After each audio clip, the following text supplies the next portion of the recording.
तो इसमें पहला टॉपिक है विद्युत रसायन, यानी कि विद्युत रसायन किसे कहते हैं। तो ध्यान दीजिए, यानी कि विद्युत रसायन क्या होता है, ये इस चैप्टर के नाम में ही छिपा हुआ है। ध्यान दीजिए आप।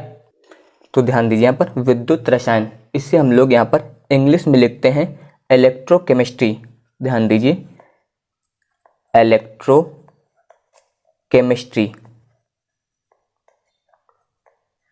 ये। तो यहाँ पर ध्यान दीजिए, यहाँ पर पहला शब्द है इलेक्ट्रो और दूसरा शब्द है केमिस्ट्री। तो यहाँ पर जो इलेक्ट्रो है, इसका तात्पर्य यहाँ पर इलेक्ट्रिकल एनर्जी से है। याद रखिएगा, इलेक्ट्रो का तात्पर्य यहाँ पर इलेक्ट्रिकल एनर्जी से। और इसके अलावा यहाँ पर जो केमिस्ट्री शब्द है, इसका तात्पर्य यहाँ पर केमिकल एनर्जी से है। इलेक्ट्रिकल एनर्जी यानी कि इसका मतलब होता है यहाँ पर विद्युत ऊर्जा। याद रखिएगा, इलेक्ट्रिकल एनर्जी यानी कि विद्युत ऊर्जा, और केमिकल एनर्जी यानी कि रासायनिक ऊर्जा। याद रखिएगा, यहाँ पर ये होता है। तो यहाँ पर इलेक्ट्रो का तात्पर्य इलेक्ट्रिकल एनर्जी और केमिस्ट्री का तात्पर्य केमिकल एनर्जी। तो आप इसमें बता सकते हैं कि विज्ञान की वह शाखा जिसके अंतर्गत हम लोग विद्युत ऊर्जा और रसायन ऊर्जा इन दोनों के पारस्परिक संबंधों का अध्ययन करते हैं, उसे हम लोग बोलते हैं विद्युत रसायन। याद रखिएगा, रसायन विज्ञान की वह शाखा जिसके अंतर्गत विद्युत ऊर्जा और रासायनिक ऊर्जा के परस्पर संबंधों का अध्ययन किया जाता है, उसे हम लोग बोलते हैं विद्युत रसायन। यानी कि यहाँ पर विद्युत ऊर्जा का रूपांतरण जो है वो रसायन ऊर्जा में होगा और रसायन ऊर्जा का रूपांतरण विद्युत ऊर्जा में होगा। तो वही इसमें बताया गया है। ध्यान दीजिए, तो वही यहाँ पे लिखा गया है कि रसायन विज्ञान की वह शाखा जिसके अंतर्गत रासायनिक ऊर्जा तथा विद्युत ऊर्जा के परस्पर रूपांतरण तथा उनके मध्य संबंध का अध्ययन किया जाता है, विद्युत रसायन कहलाती है। इसके बाद अगला टॉपिक है विद्युत अपघटनी या आयनिक चालकत्व। तो ध्यान दीजिए, तो इसमें ध्यान दीजिए, इसमें दिया गया कि विद्युत अपघट्य गलित अवस्था एवं विलयन में। अब यहाँ पर ध्यान दीजिए, शब्द आया है विद्युत अपघट्य, यानी कि विद्युत अपघट्य क्या होता है पहले आप ये समझ लीजिए। तो विद्युत अपघट्य के लिए आप बता सकते हैं कि ऐसे लवण या यौगिक जिनको हम जल में मिलाते हैं या फिर जल में घोलते हैं तो वो आयनों में टूट जाते हैं। याद रखिएगा कि वे लवण या यौगिक जिनको जल में मिलाने पर वे आयनों में टूट जाते हैं, उन्हें हम लोग बोलते हैं विद्युत अपघट्य। जैसे कि यहाँ पर मान लीजिए NaCl है, तो NaCl को जब हम लोग जल में मिला देते हैं तो जल में मिलाने पर ये Na+ और Cl- दो आयनों में जो है टूट जाता है। तो इसका मतलब यहाँ पर जो ये है ये विद्युत अपघट्य है। तो वही यहाँ पर दिया गया है कि विद्युत अपघट्य जो है वो गलित अवस्था एवं विलयन में विद्युत धारा का संचालन करते हैं। याद रखिएगा, जो विद्युत अपघट्य होते हैं वे गलित अवस्था एवं विलयन में विद्युत धारा का संचालन करते हैं, यानी कि विद्युत धारा को प्रवाहित करते हैं। विलयन में उपस्थित आयनों, यानी कि जो विलयन में उपस्थित आयन होते हैं के कारण विद्युत के चालकत्व को विद्युत अपघटनी या फिर आयनिक चालकत्व कहते हैं। तो याद रखिएगा कि विद्युत अपघट्य जो है वो गलित अवस्था एवं विलयन में विद्युत धारा का संचालन करते हैं और विलयन में उपस्थित आयनों के कारण विद्युत के चालकत्व को विद्युत अपघटनी या फिर आयनिक चालकत्व कहते हैं। इसके बाद है विद्युत अपघटनी चालकता से संबंधित कुछ मूल अवधारणाएं। जो अभी आपको विद्युत अपघटनी चालकता बताई गई है, इससे संबंधित जो कुछ मूल अवधारणाएं हैं, तो ध्यान दीजिए। पहला है इसमें विद्युत चालकता, यानी कि विद्युत चालकता क्या होती है। तो अब ध्यान दीजिए, इसके लिए पहले आपको ये पता होना चाहिए कि वैद्युत प्रतिरोध क्या होता है। तो ध्यान दीजिए, तो यहाँ पर टॉपिक है वैद्युत प्रतिरोध, यानी कि अगर आपको वैद्युत प्रतिरोध क्या होता है ये पता होगा तो आपको वैद्युत चालकता के बारे में आसानी से पता चल जाएगा। तो अब ध्यान दीजिए, वैद्युत प्रतिरोध, इसके बारे में आप बता सकते हैं कि विद्युत धारा के मार्ग में उत्पन्न होने वाली रुकावट। याद रखिएगा, विद्युत धारा के मार्ग में उत्पन्न होने वाली जो रुकावट होती है उसे हम लोग बोलते हैं वैद्युत प्रतिरोध, यानी कि ये वैद्युत धारा के मार्ग में रुकावट उत्पन्न करता है। और इस वैद्युत प्रतिरोध को हम लोग प्रदर्शित करते हैं कैपिटल R से। ये विद्युत धारा के मार्ग में रुकावट उत्पन्न करता है और इसका मात्रक जो होता है वो होता है ओम, और इससे हम लोग इस सिंबल से प्रदर्शित करते हैं। तो यहाँ पर ये वैद्युत प्रतिरोध हो गया। तो अब आपको पढ़ना है वैद्युत चालकता। तो याद रखिएगा वैद्युत चालकता जो होती है वो वैद्युत प्रतिरोध के व्युत्क्रम के बराबर होती है। यानी कि आप कह सकते हैं कि वैद्युत प्रतिरोध के व्युत्क्रम को जो है हम लोग वैद्युत चालकता कहते हैं। याद रखिएगा वैद्युत प्रतिरोध के व्युत्क्रम को वैद्युत चालकता, तो वैद्युत चालकता को हम लोग यहाँ पर प्रदर्शित करते हैं C से। तो सूत्र होता है इसका C बराबर 1/R। तो R यहाँ पर प्रतिरोध है, तो ये 1/R लिखा है, इसीलिए इसमें बोलते हैं कि वैद्युत प्रतिरोध के व्युत्क्रम को वैद्युत चालकता कहते हैं।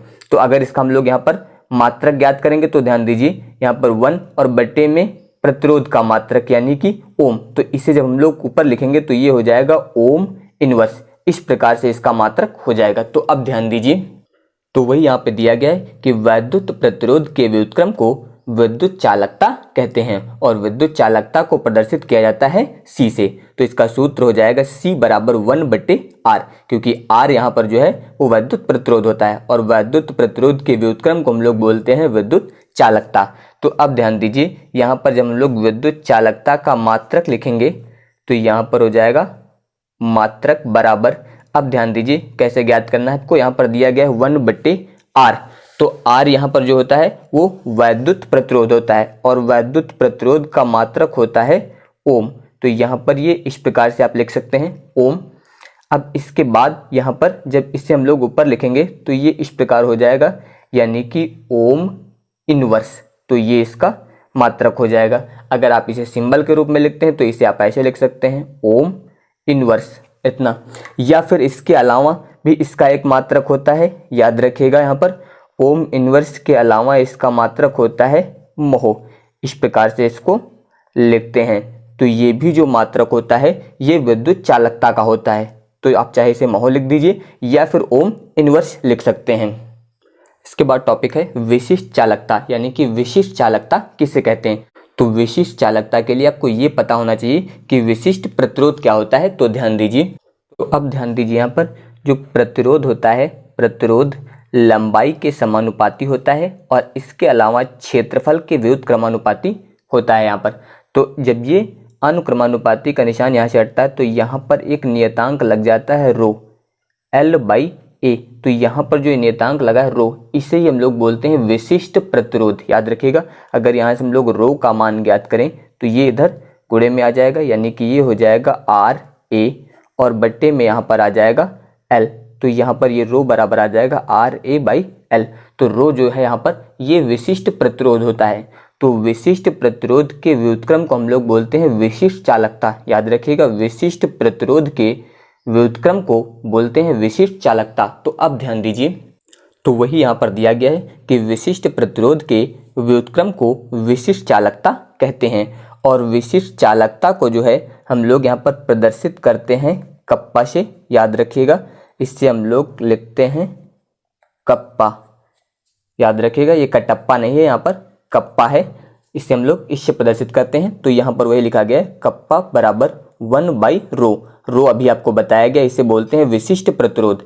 तो विशिष्ट प्रतिरोध के व्युत्क्रम को ही हम लोग बोलते हैं विशिष्ट चालकता और रो का अभी आपको सूत्र यहाँ पर बताया गया है यानी कि रो बराबर होता है RA/L।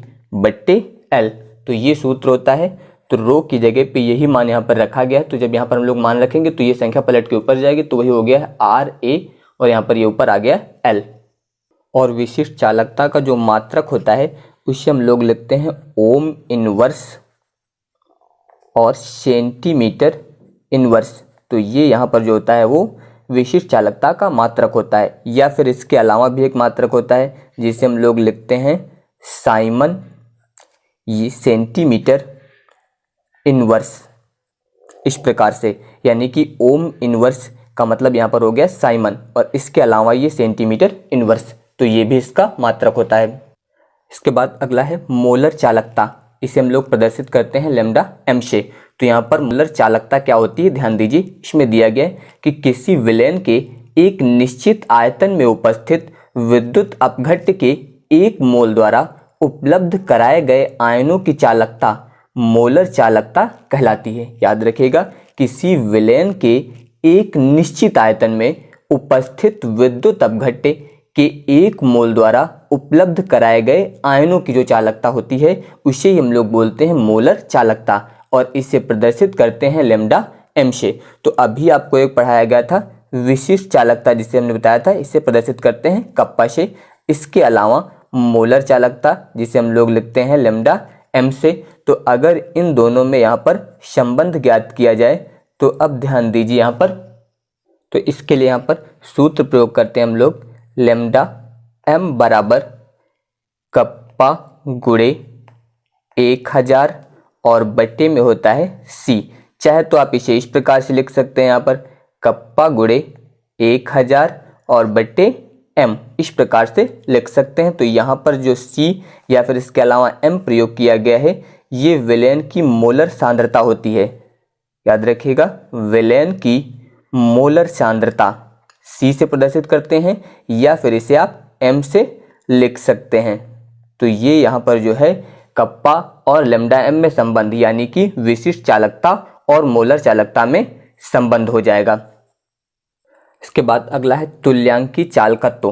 तो ध्यान दीजिए, तुल्यांकी चालकत्व यानी कि तुल्यांकी चालकता क्या होती है। इसमें दिया गया कि किसी विद्युत अपघट्य के एक तुल्यांकी भार के चालकत्व को इसका तुल्यांकी चालकत्व कहते हैं। याद रखिएगा, किसी विद्युत अपघट्य, और विद्युत अपघट्य के बारे में भी आपको बताया गया था कि ऐसे लवण या यौगिक जिनको जल में मिलाने पर वे आयनों में टूट जाते हैं, उन्हें हम लोग बोलते हैं विद्युत अपघट्य। तो वही यहाँ पे दिया गया कि किसी विद्युत अपघट्य के एक तुल्यांकी भार के चालकत्व को इसका तुल्यांकी चालकत्व कहते हैं। तो अब इसके बाद ध्यान दीजिए, यहाँ पर तुल्यांकी चालकत्व को हम लोग प्रदर्शित करते हैं लैम्डा EQ से। तो अगर हम लोग लैम्डा EQ और इसके अलावा अभी जो आपको बताया गया था विशिष्ट चालकता, इन दोनों में यहाँ पर संबंध ज्ञात करें, तो इसके लिए यहाँ पर जो सूत्र प्रयोग किया जाता है वो होता है लैम्डा EQ बराबर, यहाँ पर लिखते हैं हम लोग कप्पा गुणे 1000 और बट्टे यहाँ पर होता है C। तो ये यहाँ पर तुल्यांकी चालकत्व और इसके अलावा विशिष्ट चालकता में संबंध होगा। इसका टॉपिक है विद्युत रासायनिक सेल, यानी कि विद्युत रासायनिक सेल किसे कहते हैं। तो आपको इसमें याद रखना है कि विद्युत रासायनिक सेल वह युक्ति होती है जिसके द्वारा रासायनिक ऊर्जा और विद्युत ऊर्जा का एक दूसरे में अंतः परिवर्तन होता है। यानी कि विद्युत रासायनिक सेल में जो है रासायनिक ऊर्जा को विद्युत ऊर्जा में बदला जाता है और विद्युत ऊर्जा को जो है रासायनिक ऊर्जा में बदला जाता है, ये आपको याद रखना है। यानी कि विद्युत रासायनिक सेल वह युक्ति होती है जिसमें रासायनिक ऊर्जा को विद्युत ऊर्जा में और विद्युत ऊर्जा को रासायनिक ऊर्जा में बदला जाता है, ये आपको याद रखना है। इसके अलावा याद रखना है ऊर्जा परिवर्तन के आधार पर, ऊर्जा परिवर्तन यानी कि रासायनिक ऊर्जा को किस में बदला जा रहा है, विद्युत ऊर्जा में, और विद्युत ऊर्जा को किस में बदला जा रहा है, रासायनिक ऊर्जा में, यानी कि यहाँ पर ऊर्जा परिवर्तन हो रहा है।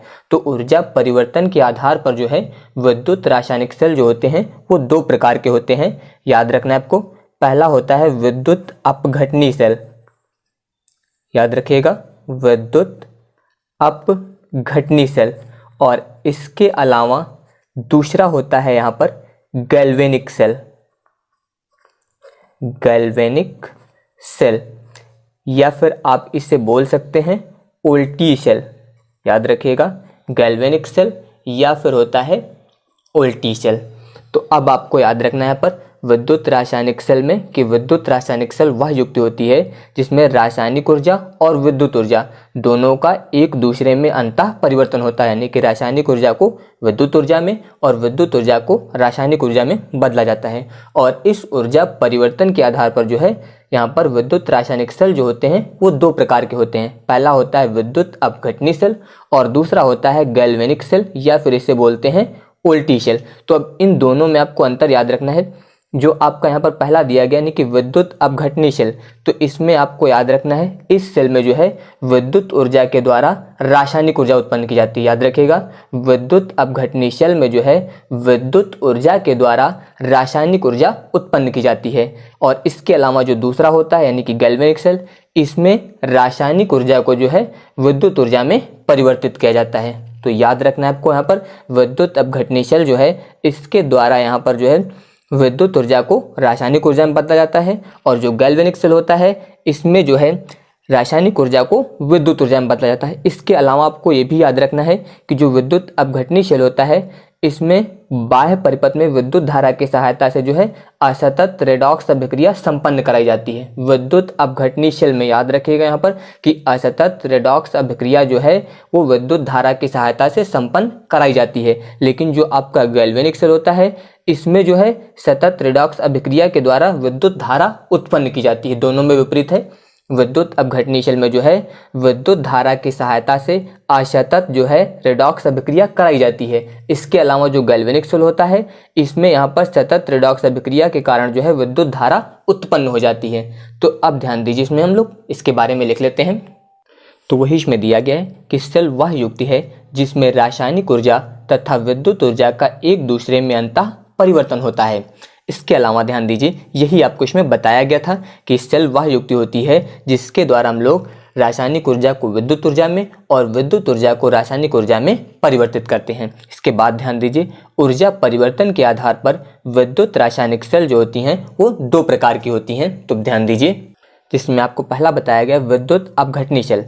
तो इसमें दिया गया है कि इस सेल में विद्युत ऊर्जा के द्वारा रासायनिक ऊर्जा उत्पन्न की जाती है और इसमें बाह्य विद्युत धारा की सहायता से असतत रेडॉक्स अभिक्रिया संपन्न कराई जाती है। इसका उदाहरण यहाँ पर लिया गया है लेड अम्ल बैटरी। यहाँ पर ये कंडीशन याद रखना है आपको कि आवेशन के समय, क्योंकि निरावेशन जब हो जाएगा तो वहाँ पर वही जो है गैल्वेनिक सेल हो जाएगा आपका। तो ये याद रखना है। और आपको विद्युत अपघटनी सेल में अब याद रखना है कि यहाँ पर विद्युत ऊर्जा के द्वारा जो है रासायनिक ऊर्जा उत्पन्न की जाती है। अब इसके बाद दूसरा ध्यान दीजिए, यहाँ पर दूसरा दिया गया था आपको गैल्वेनिक सेल या फिर वोल्टी सेल। तो इसमें दिया गया कि इस सेल में रासायनिक ऊर्जा को विद्युत ऊर्जा में परिवर्तित किया जाता है। इसमें सतत रेडॉक्स अभिक्रियाओं के कारण विद्युत धारा उत्पन्न होती है। इसमें उदाहरण लिया गया आपका डेनियल सेल। इसके अलावा लेड अम्ल बैटरी, जिसमें बताया गया था आपको निरावेशन। तो अगर आवेशन है तो वहाँ पर विद्युत अपघटनी सेल और अगर निरावेशन है तो वहाँ पर गैल्वेनिक सेल। अब आपको इन दोनों की कंडीशन यहाँ पर याद रखना है। अब इसके बाद टॉपिक है इलेक्ट्रोड, यानी कि इलेक्ट्रोड क्या होता है। तो अब ध्यान दीजिए, इससे पहले आप फिगर के द्वारा समझ लीजिए तो आपको ये आसानी से समझ में आएगा। तो ध्यान दीजिए, तो अब इसमें ध्यान दीजिए, जैसे कि यहाँ पर ये एक पात्र लिया गया है और इस पात्र में यहाँ पर जो है ZnSO4 यानी कि जिंक सल्फेट, इस लवण का यहाँ पर विलयन लिया गया है। याद रखना है आपको, यहाँ पर ये एक पात्र है और इस पात्र में जो है ZnSO4 यानी कि जिंक सल्फेट का विलयन लिया गया है। और इस विलयन में जो है यहाँ पर हम लोग जिंक की एक छड़, याद रखना है आपको, यहाँ पर जिंक धातु की जो है इसमें एक छड़ आपको यहाँ पर डुबोना है। तो यहाँ पर ये जो है Zn की एक छड़ हो जाएगी, Zn यानी कि जिंक धातु। तो इसकी छड़ को जो है यहाँ पर जिंक सल्फेट के लवण के विलयन में आपको यहाँ पर डुबोना है। तो अब इसमें ध्यान दीजिए आप, यहाँ पर जो धातु है यानी कि Zn, इस धातु को इसी के लवण के विलयन यानी कि जिंक सल्फेट इसी में डुबोया गया है। तो आप इसमें बता सकते हैं कि जब किसी धातु की छड़ को उसी धातु के लवण के जलीय विलयन में रखा जाता है तो उस समय जो धातु की प्लेट होती है इस पर आवेश उत्पन्न हो जाता है। याद रखिएगा, जब किसी धातु की छड़ को जो है उसी धातु के लवण यानी कि जो धातु यहाँ पर ली गई, जैसे जिंक लिया गया यानी कि जिंक धातु, तो यहाँ पर ध्यान दीजिए जिंक सल्फेट यानी कि ZnSO4 इसी लवण का आपको यहाँ पर जलीय विलयन लेना है। तो जब किसी धातु की प्लेट को जो है उसी धातु के लवण के जलीय विलयन में रखा जाता है तो उस समय धातु की जो प्लेट होती है उस प्लेट पर जो है आवेश उत्पन्न हो जाता है तथा विलयन पर समान मात्रा में जो है यहाँ पर विपरीत आवेश उत्पन्न होता है। याद रखिएगा, जैसे यहाँ पर जो धातु की प्लेट है इस पर आवेश उत्पन्न हुआ ऋण, तो यहाँ पर ऋण आवेश हुआ, तो इसका मतलब जो यहाँ पर विलयन होगा इस पर जो आवेश होगा वो उसी परिमाण का लेकिन विपरीत प्रकृति का, यानी कि इस पर कौन सा आवेश होगा, फिर धन आवेश, ये उत्पन्न हो जाता है। तो इस प्रकार धातु की प्लेट या छड़ होती है वो इलेक्ट्रोड कहलाती है। तो याद रखिएगा इसमें कि जब भी किसी धातु की छड़ को उसी धातु के लवण के जलीय विलयन में रखा जाता है तो धातु की प्लेट पर जो है आवेश उत्पन्न हो जाता है तथा विलयन में जो है समान मात्रा में विपरीत आवेश उत्पन्न हो जाता है। तो इस प्रकार जो धातु की छड़ होती है वो इलेक्ट्रोड कहलाती है, यानी कि यही धातु की छड़ जो है इसे हम लोग यहाँ पर बोलेंगे इलेक्ट्रोड। और यहाँ पर आपको ये याद रखना है, अगर मान लीजिए यहाँ पर ZnSO4 की जगह पे CuSO4 ले लिया गया, ध्यान दीजिए इस जगह पर यहाँ पर हम लोग लेते हैं इसमें CuSO4 यानी कि कॉपर सल्फेट, तो CuSO4 लिया गया यहाँ पर, इस लवण का जलीय विलयन लिया गया। तो अब इसमें यहाँ पर हम लोग कॉपर धातु की छड़ को जो है डुबो देते हैं, यानी कि Cu। तो जब हम लोग यहाँ पर कॉपर धातु की छड़ को इसमें डुबोएंगे तो इस समय इस पर जो आवेश उत्पन्न होता है फिर धन आवेश होता है। जैसे यहाँ पर Zn था आपका यहाँ पर, तो जो जिंक धातु थी इस पर ऋण आवेश उत्पन्न होता है और कॉपर सल्फेट पर यहाँ पर प्लस यानी कि धन आवेश उत्पन्न होता है। तो यहाँ पर जो विलयन होगा अब इस पर उसी परिमाण का विपरीत आवेश यानी कि ऋण आवेश जो है उत्पन्न हो जाएगा। तो इस समय जो यहाँ पर ये धातु की छड़ होती है इससे हम लोग यहाँ पर बोलते हैं इलेक्ट्रोड। तो ये आपको याद रखना है। इसी में एक टॉपिक और होता है इलेक्ट्रोड विभव। तो अब इसी में ध्यान दीजिए आप, यहाँ पर इलेक्ट्रोड विभव क्या होता है। जैसे कि अभी आपको इसमें बताया गया कि जब धातु की छड़ को जो है इसी के जलीय विलयन में डुबोया जाता है तो उस समय यहाँ पर जो धातु की प्लेट होती है इस पर आवेश उत्पन्न हो जाता है। तो अब आवेश उत्पन्न होने पर जो धातु की पत्ती और इसके जो विलयन होता है इसके मध्य एक विभवांतर भी उत्पन्न होता है। ये धातु की पत्ती और जो विलयन है इसके मध्य यहाँ पर एक विभवांतर उत्पन्न हो जाता है और जो विभवांतर उत्पन्न होता है उससे हम लोग यहाँ पर बोलते हैं इलेक्ट्रोड विभव।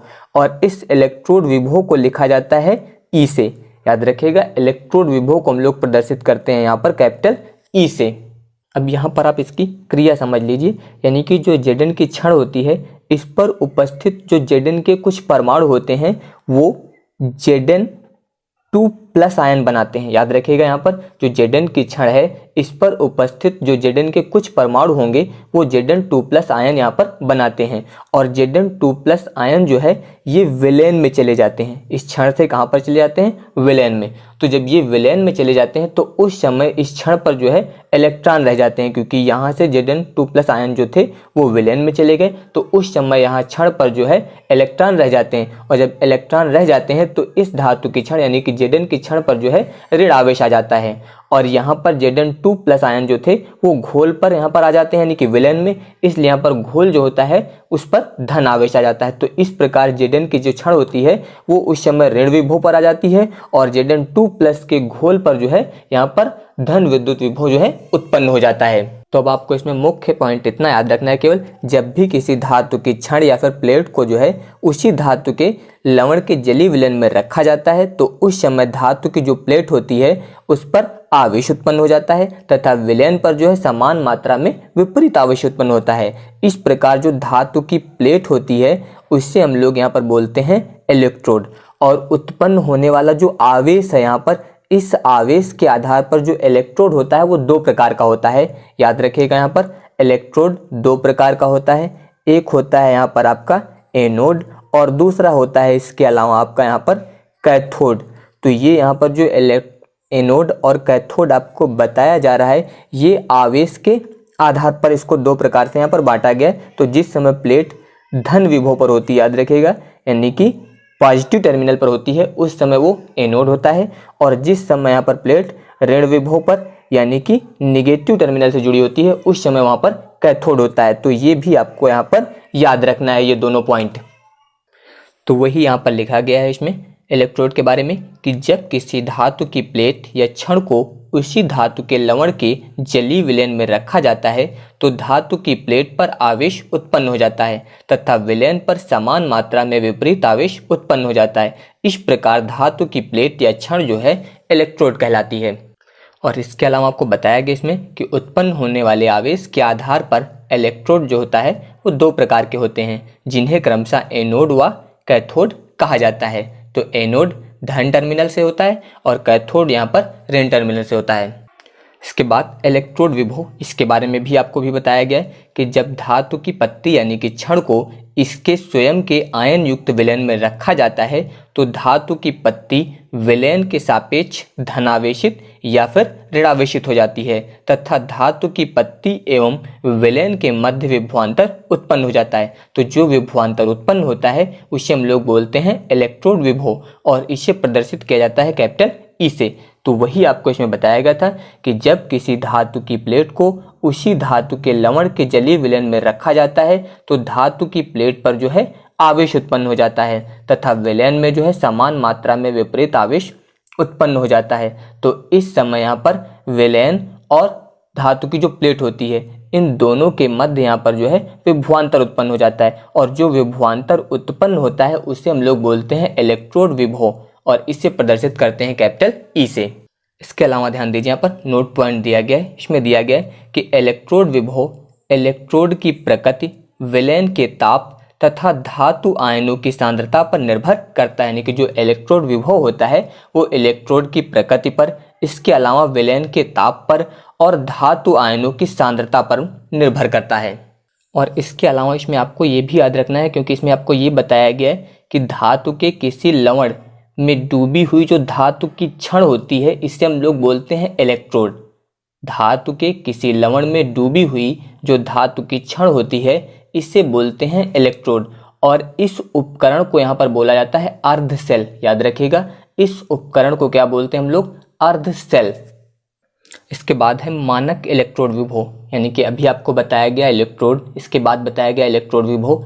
अब ये उसी से संबंधित है, मानक इलेक्ट्रोड विभव क्या होता है। तो ध्यान दीजिए, इसमें दिया गया है कि यदि अर्धसेल अभिक्रिया में प्रयुक्त सभी आयनों की सांद्रता इकाई, तापमान 25 डिग्री सेल्सियस तथा दाब 1 वायुमंडल हो तो इलेक्ट्रोड विभव जो होता है वो मानक इलेक्ट्रोड विभव कहलाता है। याद रखिएगा यहाँ पर कि यदि अर्धसेल अभिक्रिया में प्रयुक्त सभी आयनों की सांद्रता इकाई, यानी कि इस अभिक्रिया में जो आयन प्रयुक्त हुए हैं उनकी सांद्रता यहाँ पर कितनी होनी चाहिए? एकांक यानी कि इकाई, तापमान कितना होना चाहिए? 25 डिग्री सेल्सियस और दाब कितना होना चाहिए? 1 वायुमंडल। तो अगर इतनी कंडीशन होगी तो उस समय जो इलेक्ट्रोड विभव होता है वो क्या कहलाता है? मानक इलेक्ट्रोड विभव कहलाता है और इसे हम लोग यहाँ पर E0 से प्रदर्शित करते हैं। तो इसमें आपको याद रखना है कि अर्धसेल अभिक्रिया में जो प्रयुक्त आयन है उनकी सांद्रता कितनी होगी? यहाँ पर इकाई, ताप 25 डिग्री सेल्सियस और दाब जो होगा वो 1 वायुमंडल। अगर इतनी कंडीशन यहाँ पर लागू हो रही तो उस समय जो आपका इलेक्ट्रोड विभव होता है वो कहलाता है मानक इलेक्ट्रोड विभव। और इसमें ध्यान दीजिए, यहाँ पर मुख्य पॉइंट दिया गया है, यहाँ पर लिखा गया है E यानी कि इलेक्ट्रोड विभव तथा E0 यानी कि मानक इलेक्ट्रोड विभव को सदैव अपचयन विभव माना जाता है। यानी कि यहाँ पर जो इलेक्ट्रोड विभव होता है और मानक इलेक्ट्रोड विभव होता है इनको सदैव जो है अपचयन विभव माना जाता है जब तक कि यह बताया नहीं गया हो कि यह ऑक्सीकरण विभव है। यानी कि जब तक ये ना बताया जाए कि E और E0 ऑक्सीकरण विभव है तब तक यहाँ पर आपको इलेक्ट्रोड विभव और मानक इलेक्ट्रोड विभव को सदैव क्या मानना है? अपचयन विभव। इसके बाद है मानक हाइड्रोजन इलेक्ट्रोड, यानी कि मानक हाइड्रोजन इलेक्ट्रोड क्या होता है। तो ध्यान दीजिए, इसमें दिया गया है कि वह हाइड्रोजन इलेक्ट्रोड जिसमें H2 यानी कि हाइड्रोजन गैस का दाब 1 वायुमंडल तथा विलयन में हाइड्रोजन आयनों की सांद्रता 1 मोल हो, मानक हाइड्रोजन इलेक्ट्रोड कहलाता है। तो इसमें आपको ये पॉइंट याद रखना है कि वह हाइड्रोजन इलेक्ट्रोड जिसमें H2 गैस यानी कि हाइड्रोजन गैस का दाब कितना होना चाहिए? 1 वायुमंडल और विलयन में हाइड्रोजन आयनों की जो सांद्रता होगी वो 1 मोल। अगर इतनी कंडीशन है तो उस समय हाइड्रोजन इलेक्ट्रोड जो है वो कहलाता है मानक हाइड्रोजन इलेक्ट्रोड। इसके अलावा यहाँ पर इलेक्ट्रोड विभव को जो है स्वेच्छा से शून्य माना गया है, यानी कि जो मानक हाइड्रोजन इलेक्ट्रोड है इसके इलेक्ट्रोड विभव को यहाँ पर स्वेच्छा से शून्य माना गया है। इसमें टॉपिक है नैनसर्ड समीकरण। तो ये टॉपिक जो है ये बोर्ड परीक्षा की दृष्टि से भी बहुत ही महत्वपूर्ण है। तो अब ध्यान दीजिए, पहले आप इस टॉपिक को समझ लीजिए, यानी कि नैनसर्ड समीकरण क्या होता है, फिर उसके बाद मैं आप लोगों को इसका प्रूफ बताऊंगा, यानी कि ये समीकरण किस प्रकार से ज्ञात करते हैं। तो ध्यान दीजिए, इसमें दिया गया है कि इलेक्ट्रोड विभव तथा विलयन के सांद्रण के मध्य संबंध को दर्शाने वाली समीकरण नैनसर्ड समीकरण कहलाती है। तो याद रखिएगा यहाँ पर कि जो नैनसर्ड समीकरण है वो इलेक्ट्रोड विभव तथा विलयन के मध्य सांद्रण इन दोनों के संबंध को जो है प्रदर्शित करती है, ये आपको याद रखना है। तो वही यहाँ पर दिया गया था कि इलेक्ट्रोड विभव तथा विलयन के सांद्रण के मध्य संबंध को दर्शाने वाली समीकरण नैनसर्ड समीकरण कहलाती है। अब ध्यान दीजिए, यहाँ पर ये समीकरण दिया गया आपको E बराबर E0 माइनस 2.303 RT बटे NF और इंटू में दिया गया यहाँ पर log बेस 10 इंटू Q। अब यहाँ पर ध्यान दीजिए, E यहाँ पर होता है इलेक्ट्रोड विभव। इसमें याद रखिएगा, यहाँ पर ये जो समीकरण लिखा गया है यहाँ पर जब हम लोग सेल के लिए लिखेंगे तो यहाँ पर लिख सकते हैं आप E cell is equal to E0 cell. तो यहाँ पर याद रखिएगा, इसका मतलब यहाँ पर ये सेल विभव या फिर इलेक्ट्रोड विभव बोल सकते हैं। तो ये यहाँ पर इलेक्ट्रोड विभव है। ई नॉट जो होता है इसे बोलते हैं मानक इलेक्ट्रोड विभव। और इन दोनों टॉपिक के बारे में आपको इसके पहले वाले वीडियो में पढ़ाया गया है। तो अगर आप वो वीडियो देखना चाहते हैं तो उसका लिंक भी आपको नीचे डिस्क्रिप्शन में मिल जाएगा। इसके अलावा यहाँ पर ध्यान दीजिए कैपिटल आर दिया गया है। आर को बोलते हैं गैस नियतांक। इसके अलावा टी यहाँ पर होता है परमताप। इसके अलावा कैपिटल एफ को बोलते हैं फैराडे नियतांक। और यहाँ पर ध्यान दीजिए दिया गया स्मॉल एन यहाँ पर प्रयुक्त इलेक्ट्रॉनों की संख्या होती है। इसके अलावा यहाँ पर ध्यान दीजिए क्यू यहाँ पर एक प्रकार का गुणांक यानी कि नियतांक होता है। और इसे किस प्रकार ज्ञात करते हैं ये भी मैं आपको अभी समीकरण में बताऊंगा। तो अब ध्यान दीजिए यहाँ पर हम लोग इस समीकरण का यहाँ पर निगमन यानी कि प्रूफ करेंगे। और इसमें ध्यान रखिएगा आपको ये जो टॉपिक है ये कक्षा 11 में एक चैप्टर था ऊष्मागतिकी, उससे संबंधित है आपका। तो अगर आपको वो चैप्टर क्लियर नहीं है तो आपको इस टॉपिक को समझने में कुछ समस्या हो सकती है। लेकिन अगर आप ध्यानपूर्वक इस टॉपिक को समझेंगे तो आपको एक एक बारीक से बारीक पॉइंट जो है वो समझ में आ जाएगा। तो अब ध्यान दीजिए इसमें अब हम लोग इस समीकरण के यहाँ पर प्रूफ करेंगे। तो इसमें ध्यान दीजिए यहाँ पर लिखा गया है ऊष्मागतिकी से। तो ऊष्मागतिकी से यहाँ पर हम लोग समीकरण लिखेंगे डेल्टा जी बराबर होता है delta G not plus R T log base E Q इतना होता है। तो अब यहाँ पर ध्यान दीजिए यहाँ पर आया है डेल्टा जी, इसके अलावा है delta G not, R T और क्यू। तो इसमें आर यहाँ पर जो है वो गैस नियतांक है, टी परमताप है और क्यू के बारे में आपको बताया गया यहाँ पर ये एक गुणांक है। और इसे कैसे ज्ञात करते हैं ये भी आपको यहाँ पर ध्यान देना है। और इसके अलावा यहाँ पर ध्यान दीजिए इसमें दिया गया डेल्टा जी को बोलते हैं गिब्स मुक्त ऊर्जा। याद रखिएगा डेल्टा जी यहाँ पर जो है इसे हम लोग बोलते हैं गिब्स मुक्त ऊर्जा। तो यहाँ पर ये डेल्टा जी हो जाएगा। इसके अलावा इसमें ध्यान दीजिए यहाँ पर आपको दिया गया है डेल्टा जी नॉट। तो नॉट का मतलब यहाँ पर इसके शुद्ध मान से यानी कि आप यहाँ पर बता सकते हैं इसमें कि मानक गिब्स मुक्त ऊर्जा। याद रखिएगा इसे हम लोग बोलेंगे मानक गिब्स मुक्त ऊर्जा। तो ये यहाँ पर डेल्टा जी नॉट हो जाएगा। अब इसमें यहाँ पर आप ध्यान दीजिए जो आपको यहाँ पर दिया गया है क्यू, इसे किस प्रकार ज्ञात करते हैं। तो ध्यान दीजिए तो यहाँ पर हम लोग पहले किसी सेल के लिए उत्क्रमणीय अभिक्रिया मान लेते हैं। ध्यान दीजिए यहाँ पर हम लोग मान लेते हैं कि माना सेल में उत्क्रमणीय अभिक्रिया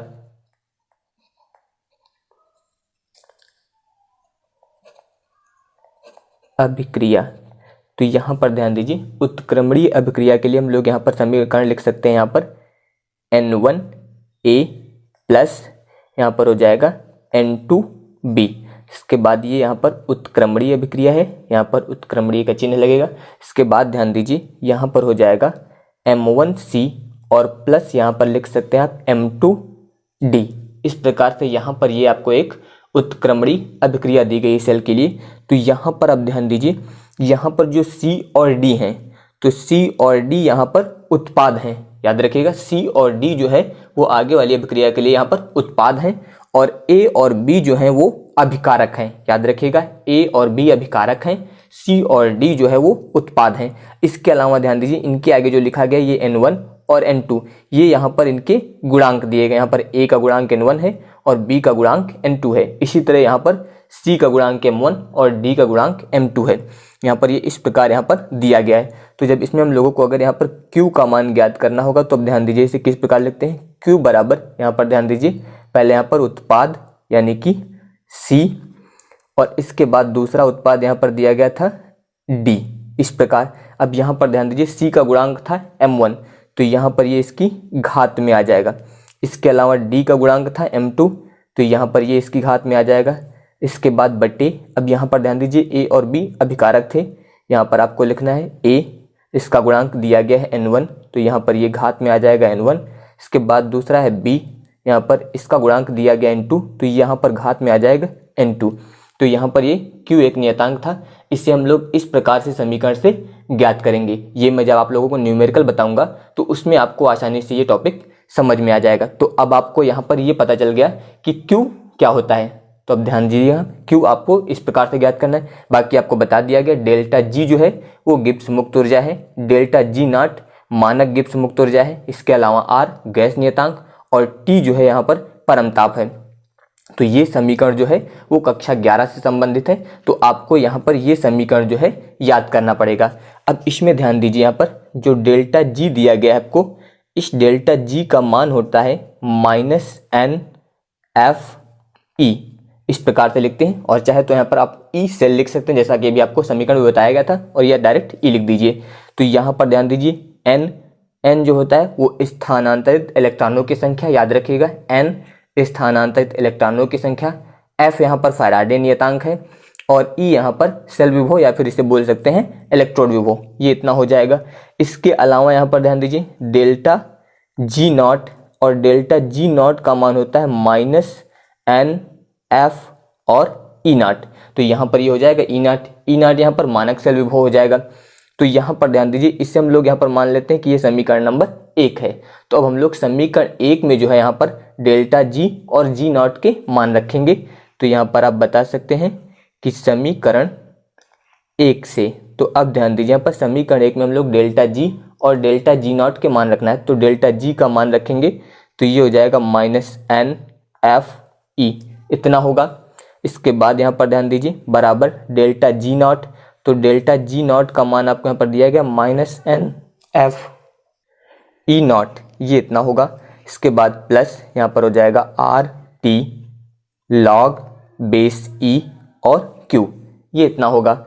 अब इसके बाद ध्यान दीजिए यहाँ पर ये जो समीकरण आया है, इससे हम लोग -NF से भाग करेंगे, NF से भाग करने पर, और भाग आपको यहाँ पर दोनों ओर करना है। तो यहाँ पर अब हम लोग इसका भाग करेंगे। तो अब ध्यान दीजिए, जब यहाँ पर हम लोग इसे भाग करेंगे तो ये हो जाएगा -NFE और बट्टे में हो जाएगा -NF, फिर बराबर यहाँ पर दिया गया -NFE नॉट और बट्टे में यहाँ पर भी हो जाएगा -NF, इतना होगा। फिर प्लस यहाँ पर हो जाएगा RT log base E Q और बट्टे यहाँ पर हो जाएगा NF, ये इतना आएगा। तो अब यहाँ पर ध्यान दीजिए, इसमें आप यहाँ पर N से N कट जाएगा और F से F कट जाएगा। इसके बाद यहाँ पर भी ध्यान दीजिए, N से N कट जाएगा और F से F कट जाएगा। तो यहाँ पर ये इतना कैंसिल हो जाएगा। अब इसके बाद यहाँ पर आप ध्यान दीजिए, इसमें यहाँ पर और माइनस से माइनस भी कट जाएगा, दोनों यहाँ पर माइनस से माइनस और यहाँ भी माइनस से माइनस। तो अब यहाँ पर ये बचेगा E बराबर यहाँ पर हो जाएगा E नॉट, और इसके बाद यहाँ पर ध्यान दीजिए, यहाँ पर हम लोगों ने भाग किया था -NF से, तो यहाँ पर आपको ये लिखना है -NF। अब इसमें ध्यान दीजिए, यहाँ पर ये प्लस माइनस मिलके यहाँ पर हो जाएगा माइनस, इससे आप यहाँ पर लिखेंगे RT बटे NF और यहाँ पर ये हो जाएगा log बेस E Q, ये इतना होगा। और इसमें यहाँ पर ध्यान दीजिए, ये जो दिया गया है आपको log बेस E Q, इसकी जगह पर आप यहाँ पर ये भी लिख सकते हैं, यानी कि जो ये लिखा गया log बेस E Q, इसके बराबर यहाँ पर हम लोग लिख सकते हैं ln Q। तो याद रखिएगा, यहाँ पर इनकी जगह पे हम लोग लिखते हैं यहाँ पर ln Q। इसके अलावा एक और होता है, यानी कि ध्यान दीजिए log बेस 10 Q, तो इसे हम लोग इस प्रकार से लिख सकते हैं log Q। तो यहाँ पर ध्यान दीजिएगा, यहाँ पर अगर E दिया गया तो इसे आप लिख सकते हैं ln Q, और अगर इस प्रकार दिया गया तो इसे लिख सकते हैं log Q। तो यहाँ पर ध्यान दीजिए, अगर log बेस E Q को आपको 10 में चेंज करना है तो ध्यान दीजिए, यहाँ पर सूत्र ये होता है log बेस E x बराबर, इसका जो सूत्र होता है वो होता है यहाँ पर 2.303 log बेस 10x। तो यहाँ पर अब ध्यान दीजिए, जब यहाँ पर E हटा के हम लोग बेस 10 करते हैं तो वहाँ पर 2.303 से गुणा हो जाता है। तो ध्यान दीजिए log बेस EX, इसके बराबर यहाँ पर लिखा गया है 2.303 log बेस 10x। तो अब ध्यान दीजिए, इस समीकरण में यहाँ पर हम लोगों को दिया गया था log बेस EQ, तो अब हम लोग इस सूत्र का प्रयोग करेंगे यहाँ पर। तो अब ध्यान दीजिए, इससे लिखेंगे E बराबर E नॉट माइनस RT बट्टे NF इंटू, यहाँ पर ध्यान दीजिए log बेस EQ, इसके अनुसार जब लिखेंगे तो यहाँ पर ये आएगा 2.303, इसके बाद यहाँ पर हो जाएगा log बेस 10 और इंटू यहाँ पर आ जाएगा Q, तो ये इतना होगा।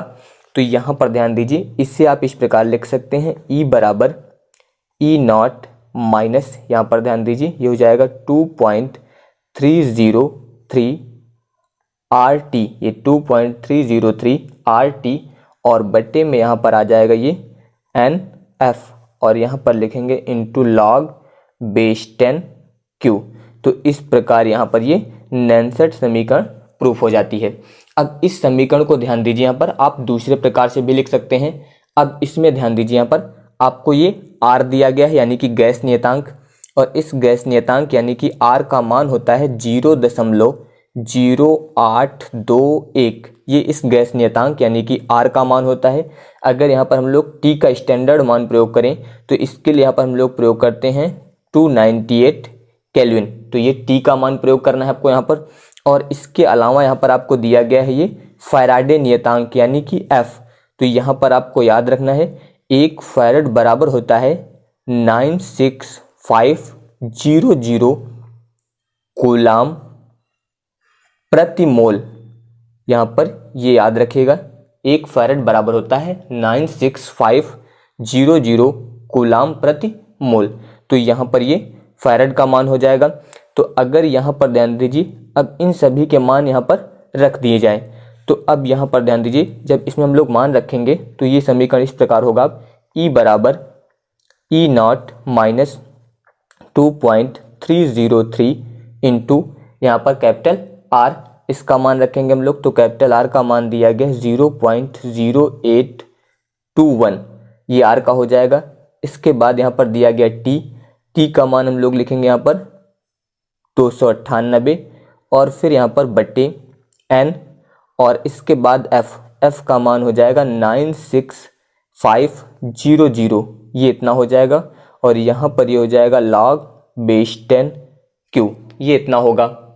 इसके बाद यहाँ पर ध्यान दीजिए, अब इस समीकरण को हम लोग लिखेंगे यहाँ पर E बराबर E0 माइनस, यहाँ पर ध्यान दीजिए, इसको जब हम लोग हल करेंगे तो हल करने पर अब इसका मान आएगा 0.0591, और बट्टे में यहाँ पर आ जाएगा N। याद रखिएगा आपको इन सभी को गुणा करके इस संख्या से भाग करना है। जब भाग करेंगे तो आपको इतना मान प्राप्त होगा। इसके बाद आगे यहाँ पर हो जाएगा log बेस 10Q। तो ये यहाँ पर इस प्रकार से जो है नैनसेट समीकरण को आप यहाँ पर इस प्रकार भी लिख सकते हैं। अब ध्यान दीजिए, यहाँ पर लिखा गया है डेनियल सेल के लिए नैनसेट समीकरण। अगर यानी कि इस समीकरण को हम लोग डेनियल सेल के लिए लिखेंगे तो ध्यान दीजिए, आप इस प्रकार से इसको लिख सकते हैं। यहाँ पर E सेल बराबर यहाँ पर हो जाएगा E0 सेल और माइनस 0.0591 बट्टे N, यहाँ पर लिखते हैं log बेस 10। और यहाँ पर आप बता सकते हैं इसमें कि आयनिक उत्पाद, याद रखिएगा यहाँ पर आयनिक उत्पाद, और बट्टे में यहाँ पर हो जाएगा आयनिक अभिकर्मक।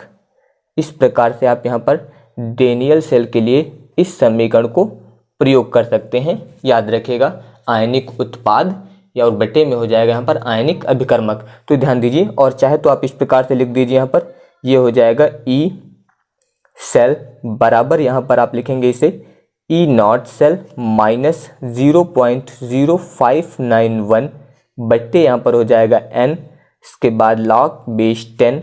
अब यहाँ पर ध्यान दीजिए, डेनियल सेल में जो आयनिक उत्पाद होता है वो होता है यहाँ पर Zn2+, और जो आयनिक अभिकर्मक होता है वो होता है Cu2+।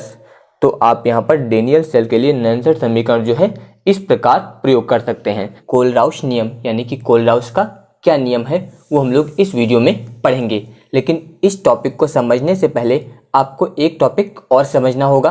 तो ध्यान दीजिए, पहले हम लोग उस टॉपिक को समझ लेते हैं, उसके बाद आपको यहाँ पर कोलराउस का नियम जो है वो आसानी से समझ में आ जाएगा। तो ध्यान दीजिए, इसमें कोलराउस का नियम समझने के लिए आपको पहले यहाँ पर अनंत मोलर चालकता के बारे में समझना होगा कि यानी कि अनंत मोलर चालकता क्या होती है। अगर आपको ये आसानी से समझ में आ जाएगा तो आपको कोलराउस का नियम भी समझ में आ जाएगा।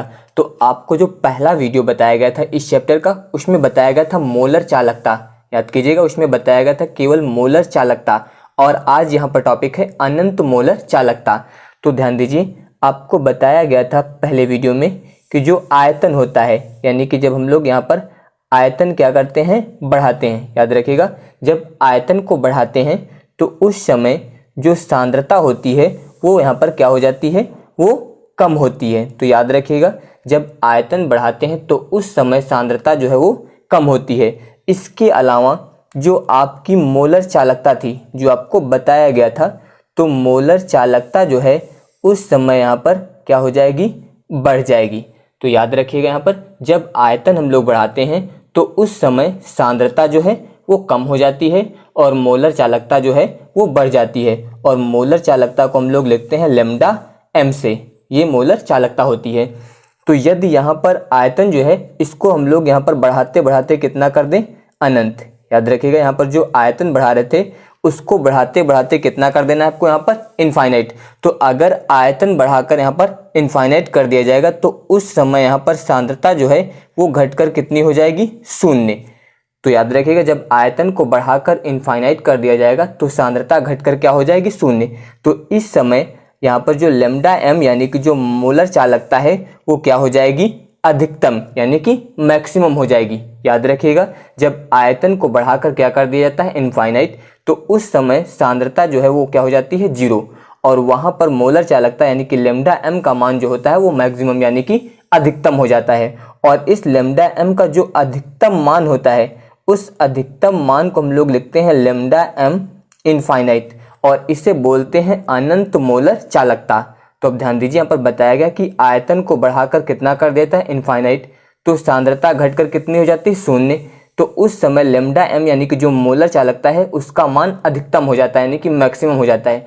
तो लैम्डा m का जो अधिकतम मान होता है उसे हम लोग बोलते हैं लैम्डा m इनफाइनाइट यानी कि अनंत मोलर चालकता। तो यहाँ पर लैम्डा m के अधिकतम मान को बोला गया है लैम्डा m इनफाइनाइट, यानी कि मोलर चालकता के अधिकतम मान को अनंत मोलर चालकता कहते हैं। ध्यान दीजिए, यहाँ पर मोलर चालकता के मैक्सिमम यानी कि अधिकतम मान को ही हम लोग क्या बोलते हैं, अनंत मोलर चालकता। तो अब ध्यान दीजिए, तो वही यहाँ पे दिया गया है कि मोलर चालकता के अधिकतम मान को अनंत मोलर चालकता कहते हैं। इससे लैम्डा m इनफाइनाइट से प्रदर्शित करते हैं।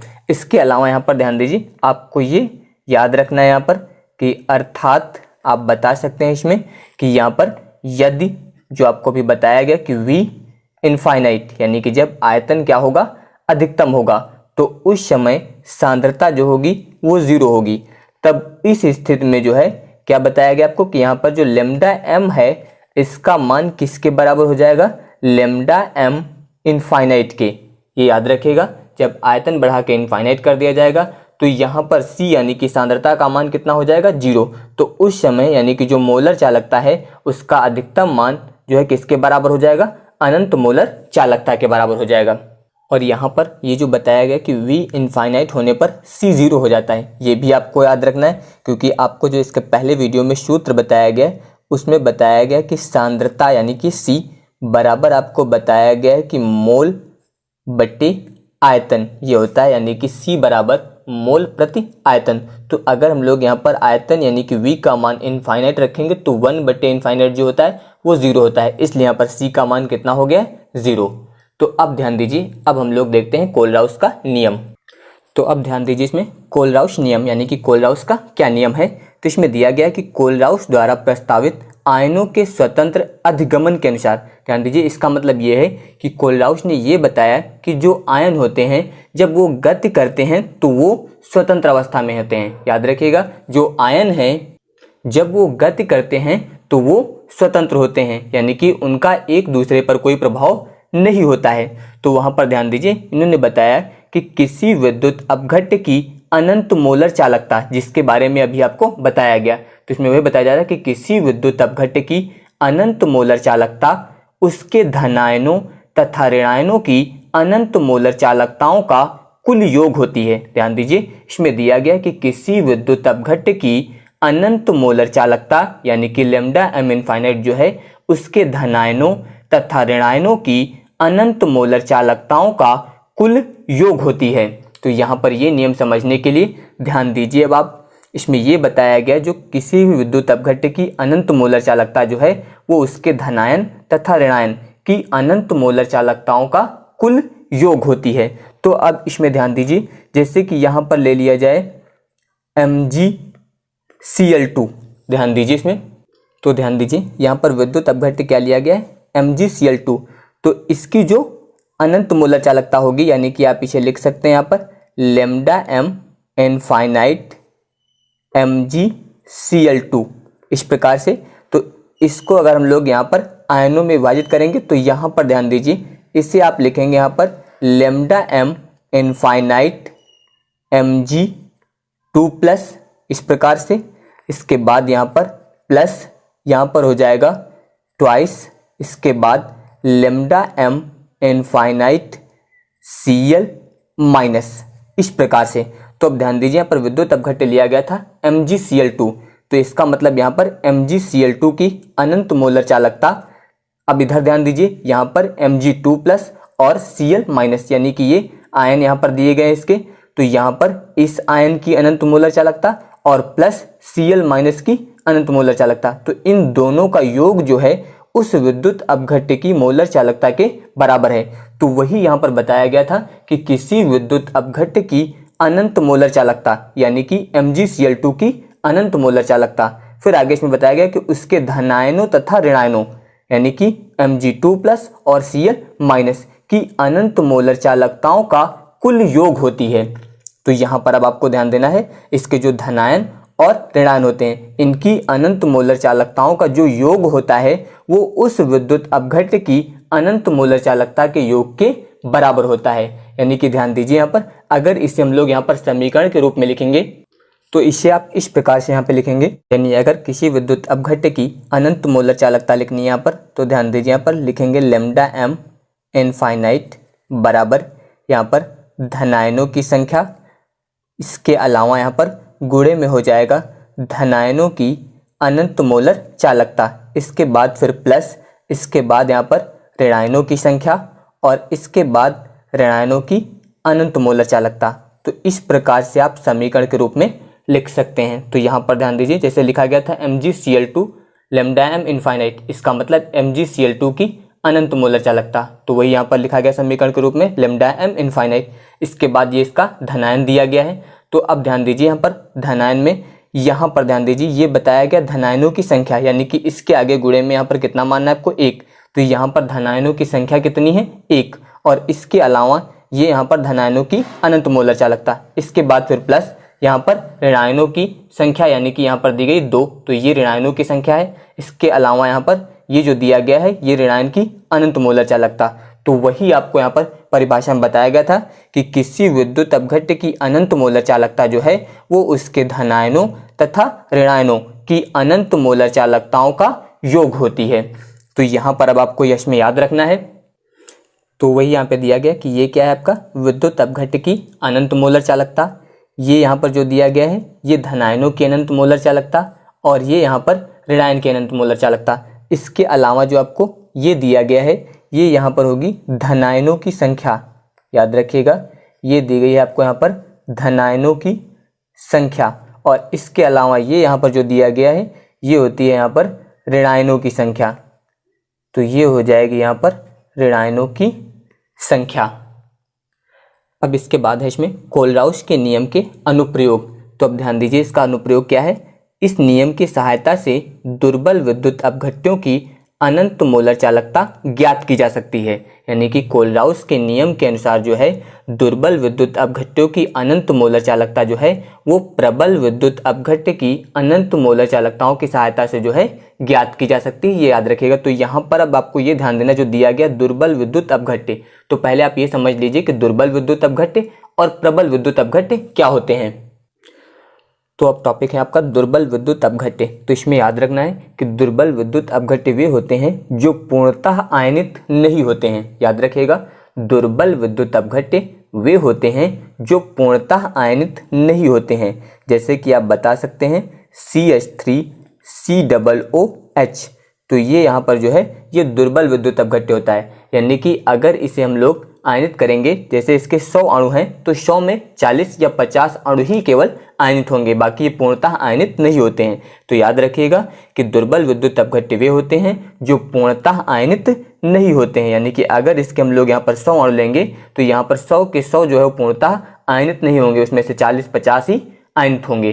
तो आपको ये पहचानना है इसमें कि जो पूर्णतः आयनित नहीं होंगे वो दुर्बल विद्युत अपघट्य होते हैं। इसके अलावा प्रबल विद्युत अपघट्य वो इसके विपरीत, प्रबल विद्युत अपघट्य पूर्णतः आयनित होते हैं। याद रखिएगा, जैसे आप बता सकते हैं HCl, यानी कि अगर HCl के 100 अणु लिए गए हैं तो ये 100 के 100 जो है पूरे पूरे आयनित हो जाएंगे। तो आपको ये याद रखना है कि जो पूर्णतः आयनित होते हैं वो प्रबल विद्युत अपघट्य होते हैं और जो पूर्णतः आयनित नहीं होते हैं वो दुर्बल विद्युत अपघट्य होते हैं। तो कोलराउस के नियम का अनुप्रयोग ये है कि इसमें हम लोग दुर्बल विद्युत अपघट्य की अनंत मोलर चालकता जो है वो प्रबल विद्युत अपघट्य की अनंत मोलर चालकताओं की सहायता से ज्ञात कर सकते हैं। तो अब ध्यान दीजिए, इसका हम लोग यहाँ पर एक उदाहरण लेते हैं।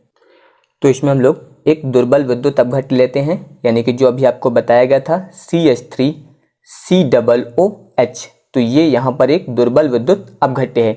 इसके अलावा हम लोग प्रबल विद्युत अपघट्य लेते हैं, यानी कि जैसे कि HCl, इसके अलावा CH3COONA एक ये हो जाएगा, और तीसरा लेते हैं NaCl।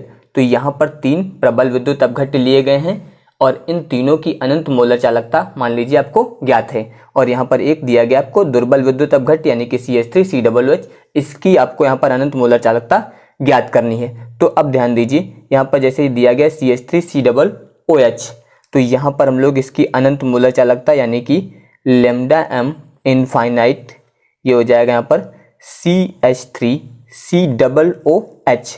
तो यहाँ पर अगर इसको हम लोग धनायनों और ऋणायनों में तोड़ेंगे तो अब ध्यान दीजिए, यहाँ पर λm इनफाइनाइट ये यहाँ पर हो जाएगा CH3COO माइनस, और फिर प्लस λm इनफाइनाइट यहाँ पर ये हो जाएगा इसके बाद H प्लस। इस प्रकार से इसे लिख सकते हैं आप। इसके बाद ध्यान दीजिए, आपको प्रबल विद्युत अपघट्य यानी कि यहाँ पर दिया गया है λm इनफाइनाइट HCl, इसे आप लिख सकते हैं यहाँ पर λm इनफाइनाइट, यहाँ पर HCl दिया गया है तो इसे आप लिखेंगे H प्लस, और इसके बाद यहाँ पर हो जाएगा प्लस λm इनफाइनाइट, और ये वाला हो जाएगा यहाँ पर Cl माइनस। इसके बाद आपको अगला दिया गया यहाँ पर, तो इसे हम लोग लिखेंगे λm इनफाइनाइट CH3COONA, और इससे आप यहाँ पर लिखेंगे λm इनफाइनाइट, यहाँ पर ये हो जाएगा CH3COO माइनस, इसके बाद प्लस λm इनफाइनाइट यहाँ पर, और यहाँ पर हो जाएगा Na प्लस।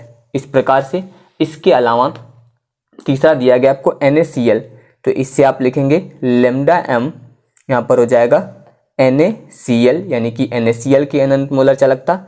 अब यहाँ पर ध्यान दीजिए, λm इनफाइनाइट यहाँ पर हम लोग लिखेंगे Na प्लस, और इसके बाद प्लस हो जाएगा यहाँ पर λm इनफाइनाइट Cl माइनस। इस प्रकार से तो इसमें यहाँ पर जो ये 3 दिए गए हैं ये तीनों प्रबल हैं, और इसके अलावा यहाँ पर ये जो है ये दुर्बल विद्युत अपघट्य है। तो इसमें अब ध्यान दीजिए, तो इस प्रकार से इसे आप लिख सकते हैं। अब यहाँ पर ये 3 प्रबल हैं जिनका मान आपको पता है यहाँ पर, और ये दुर्बल है जिसका मान हम लोगों को ज्ञात करना है। तो अब आपको इसमें ये ध्यान देना है कि हम लोग ये तीनों समीकरण जो यहाँ पर ये दिए गए प्रबल वाले, इन तीनों को मिलाकर जो यहाँ पर ये दिया गया है इसको हम यहाँ पर बना सकते हैं। तो आपको यहाँ पर ये ध्यान देना है कि इन तीनों को मिलाने से क्या यहाँ पर ये बनेगा। तो इसमें यहाँ पर दिया गया है कि λm इनफाइनाइट CH3COO माइनस, और यहाँ पर है λm इनफाइनाइट H प्लस। तो अब ध्यान दीजिए, यहाँ पर इसमें ध्यान दीजिए, यहाँ पर ये जो दिया गया इसमें आपको दिया गया CH3COO माइनस और H प्लस इसमें दिया गया, यानी कि अगर हम लोग यहाँ पर इन दोनों को ऐड कर दें तो अब ध्यान दीजिए, यहाँ पर आपको लिखना है इसमें λm इनफाइनाइट CH3COONA इस प्रकार से, और फिर इसके बाद यहाँ पर प्लस λm इनफाइनाइट आपको यहाँ पर ये HCl इस प्रकार से यहाँ पर ऐड करना है। तो अब ध्यान दीजिए, यहाँ पर इसका मान आपको यहाँ पर ये दिया गया, तो इसकी जगह पे आप ये लिखेंगे, तो यहाँ पर हम लोग ये दोनों मान लिखेंगे। तो अब ध्यान दीजिए, यहाँ पर इसकी जगह पे जब मान लिखेंगे तो ये हो जाएगा λm इनफाइनाइट, यहाँ पर हो जाएगा CH3 COO माइनस, इसके बाद प्लस, फिर यहाँ पर हो जाएगा lambda m infinite Na plus, इतना होगा। फिर इसके बाद प्लस, अब यहाँ पर ध्यान दीजिए HCl दिया गया है। अब इसके ये दोनों मान हम लोग यहाँ पर रखेंगे इसकी जगह पे। तो यहाँ पर अब आपको लिखना है लेमडा एम इनफाइनाइट, यहाँ पर हो जाएगा H प्लस, और फिर इसके बाद plus lambda m infinite Cl minus. तो अब इसमें ध्यान दीजिए, यहाँ पर हम लोग को दो चीज़ें अधिक दिख रही हैं, एक lambda m infinite Na plus और दूसरा है lambda m infinite Cl minus. तो अब ध्यान दीजिए, यहाँ पर ये जो तीसरा दिया गया था, यहाँ पर ये दोनों दिए गए। तो अगर हम लोग यहाँ पर इन दोनों समीकरणों को जोड़कर इसमें से तीसरा यानी कि जो ये दिया गया आपको यहाँ पर लेमडा एम इनफाइनाइट NaCl, इसको यहाँ पर हम लोग माइनस कर दें। तो अब ध्यान दीजिए, यहाँ पर ये माइनस किया गया, तो अब हम लोग इसका मान इसमें रखेंगे। तो माइनस इसका मान अब आपको यहाँ पर लिखना है लेमडा एम इनफाइनाइट, यहाँ पर ये हो जाएगा Na प्लस। अब इसके बाद प्लस लगा, लेकिन इस माइनस के कारण ये वाला जो प्लस होगा वो माइनस हो जाएगा। तो यहाँ पर अब आएगा लेमडा एम इनफाइनाइट, यहाँ पर ये हो जाएगा Cl माइनस। तो अब यहाँ पर ध्यान दीजिए, ये प्लस माइनस कट जाएगा, यहाँ भी ये प्लस और ये माइनस जो है कट जाएगा।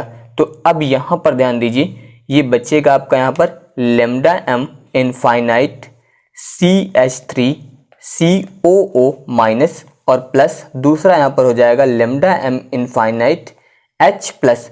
तो अब ध्यान दीजिए, यहाँ पर ये दोनों जो मान आए हैं वो यहाँ पर ध्यान देना है आपको। ये दिया गया है lambda m infinite CH3COO minus और दूसरा है lambda m infinite H plus, इसके बराबर यहाँ पर ये दिया गया है। यानी कि इसकी जगह पर अब आप यहाँ पर लिख सकते हैं लेमडा एम इनफाइनाइट CH3COOH, तो ये प्राप्त हो गया। तो अब यहाँ पर ध्यान दीजिए, इन तीनों प्रबल विद्युत अपघट्यों की सहायता से हम लोगों ने दुर्बल विद्युत अपघट्य का जो है अनंत मूलक चालकता ज्ञात कर ली है। तो अब जैसे इस पर न्यूमेरिकल आएगा, तो अगर इनकी वैल्यू यहाँ पर दी गई है, जैसे कि मान लो यहाँ पर HCl दिया गया है, इसकी वैल्यू आपको यहाँ पर दी गई है 300 यानी कि 300, और इसके अलावा यहाँ पर जो ये दिया गया है आपको CH3COO Na, इसका मान आपको यहाँ पर दिया गया है 100, और NaCl इसका मान आपको यहाँ पर दिया गया है 50। तो अगर इन तीनों के मान आपको यहाँ पर दिए गए हैं और इसके अलावा यहाँ पर ये दुर्बल का मान ज्ञात करना है, तो अब ध्यान दीजिए, यहाँ पर इसकी वैल्यू आपको दी गई है, यहाँ पर आपको इसकी वैल्यू दी गई है 100, तो यहाँ पर आप इसका मान लिखेंगे 100। फिर इसके बाद प्लस HCl, इसका मान आप यहाँ पर लिखेंगे, HCl का मान आपको यहाँ पर दिया गया है 300, और फिर माइनस इससे आपको कर देना है NaCl माइनस यानी कि 50। तो यहाँ पर ध्यान दीजिए, इसे जोड़ेंगे आप 3 1 4 और 400 से यहाँ पर 50 घटा देंगे, तो इसका मान यहाँ पर आ जाएगा 350। तो इस प्रकार यहाँ पर जो 350 प्राप्त होगा, ये किसका प्राप्त होगा आपको CH3COOH का। तो इस प्रकार हम लोग क्वेश्चन भी सॉल्व कर सकते हैं। तो सेल के प्रकार यानी कि सेल कितने प्रकार के होते हैं, तो इसमें ध्यान दीजिए, इसके पहले आपको एक पढ़ाया गया था विद्युत रासायनिक सेल, जिसमें आपको ये बताया गया था कि ऊर्जा परिवर्तन के आधार पर जो है विद्युत रासायनिक सेल दो प्रकार के होते हैं, जिसमें आपको बताया गया था विद्युत अपघटनी सेल, इसके अलावा दूसरा बताया गया था गैल्वेनिक सेल या फिर वोल्टी सेल। तो वहां पर जो बताया गया था वो ऊर्जा परिवर्तन के आधार पर सेल थे, और यहाँ पर जो आज हम लोग सेल के प्रकार पढ़ेंगे ये उत्क्रमणीयता के आधार पर है, यानी कि उत्क्रमणीयता के आधार पर भी सेल जो होते हैं वो दो प्रकार के होते हैं। तो याद रखिएगा, सेल उत्क्रमणीयता के आधार पर दो प्रकार के होते हैं, जिसमें पहला होता है प्राथमिक सेल, याद रखिएगा पहला होता है प्राथमिक सेल, इसके अलावा दूसरा होता है द्वितीयक सेल। तो यहाँ पर उत्क्रमणीयता के आधार पर ये दो प्रकार के होते हैं, प्राथमिक सेल और द्वितीयक सेल। तो अब इनमें ध्यान दीजिए, प्राथमिक सेल क्या होता है, आप इनके बारे में बता सकते हैं कि इलेक्ट्रोड अभिक्रिया में केवल एक बार होती है, यानी कि जो प्राथमिक सेल होते हैं इनमें इलेक्ट्रोड अभिक्रिया जो है वो केवल एक बार होती है, और ये सेल जो होते हैं वो कुछ समय बाद मृत हो जाते हैं। याद रखिएगा, इलेक्ट्रोड अभिक्रिया जो है वो केवल एक बार होती है और ये कुछ समय बाद मृत हो जाते हैं। या फिर आप इन्हें बता सकते हैं साधारण भाषा में कि वे सेल जिन्हें पुनः आवेशित नहीं किया जा सकता है, यानी कि जिन्हें आप चार्ज नहीं कर सकते हैं, उन्हें बोलते हैं प्राथमिक सेल। याद रखिएगा, वे सेल जिन्हें पुनः यानी कि दोबारा आवेशित नहीं किया जा सकता है, यानी कि चार्ज नहीं किया जा सकता है, ऐसे सेलों को बोलते हैं प्राथमिक सेल। और इसके अलावा द्वितीयक सेल, इनमें जो इलेक्ट्रोड अभिक्रिया है वो किसी बाह्य विद्युत ऊर्जा के स्रोत द्वारा उत्क्रमित हो सकती है, अर्थात इन सेलों को जो है विद्युत धारा प्रवाहित करके आवेशित किया जा सकता है। तो द्वितीयक सेल वे होते हैं जिन्हें पुनः आवेशित किया जा सकता है, यानी कि रिचार्ज किया जा सकता है, लेकिन जो प्राथमिक सेल होते हैं उन्हें दोबारा चार्ज नहीं किया जा सकता है। तो हम लोग इनकी परिभाषा देख लेते हैं। तो पहला इसमें प्राथमिक सेल, इसमें दिया गया है कि प्राथमिक सेलों में इलेक्ट्रोड अभिक्रिया केवल एक बार होती है और कुछ समय बाद सेल मृत हो जाते हैं, अर्थात सेल को पुनः आवेशित नहीं किया जा सकता है। तो याद रखिएगा, ऐसे सेल जिन्हें आप दोबारा चार्ज नहीं कर सकते हैं, यानी कि दोबारा उन्हें आवेशित नहीं कर सकते हैं, ऐसे सेलों को बोलते हैं प्राथमिक सेल।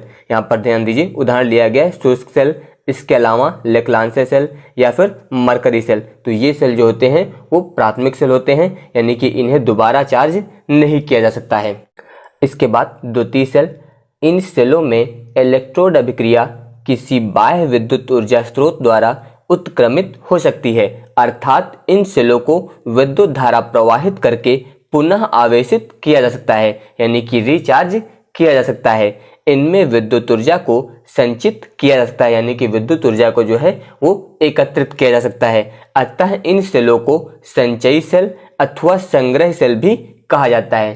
तो याद रखिएगा, वे सेल जिन्हें दोबारा आवेशित किया जा सकता है, यानी कि जिन्हें रिचार्ज किया जा सकता है, ऐसे सेलों को बोलते हैं द्वितीयक सेल, जैसे कि सीसा संचायक सेल, इसके अलावा निकेल कैडमियम सेल।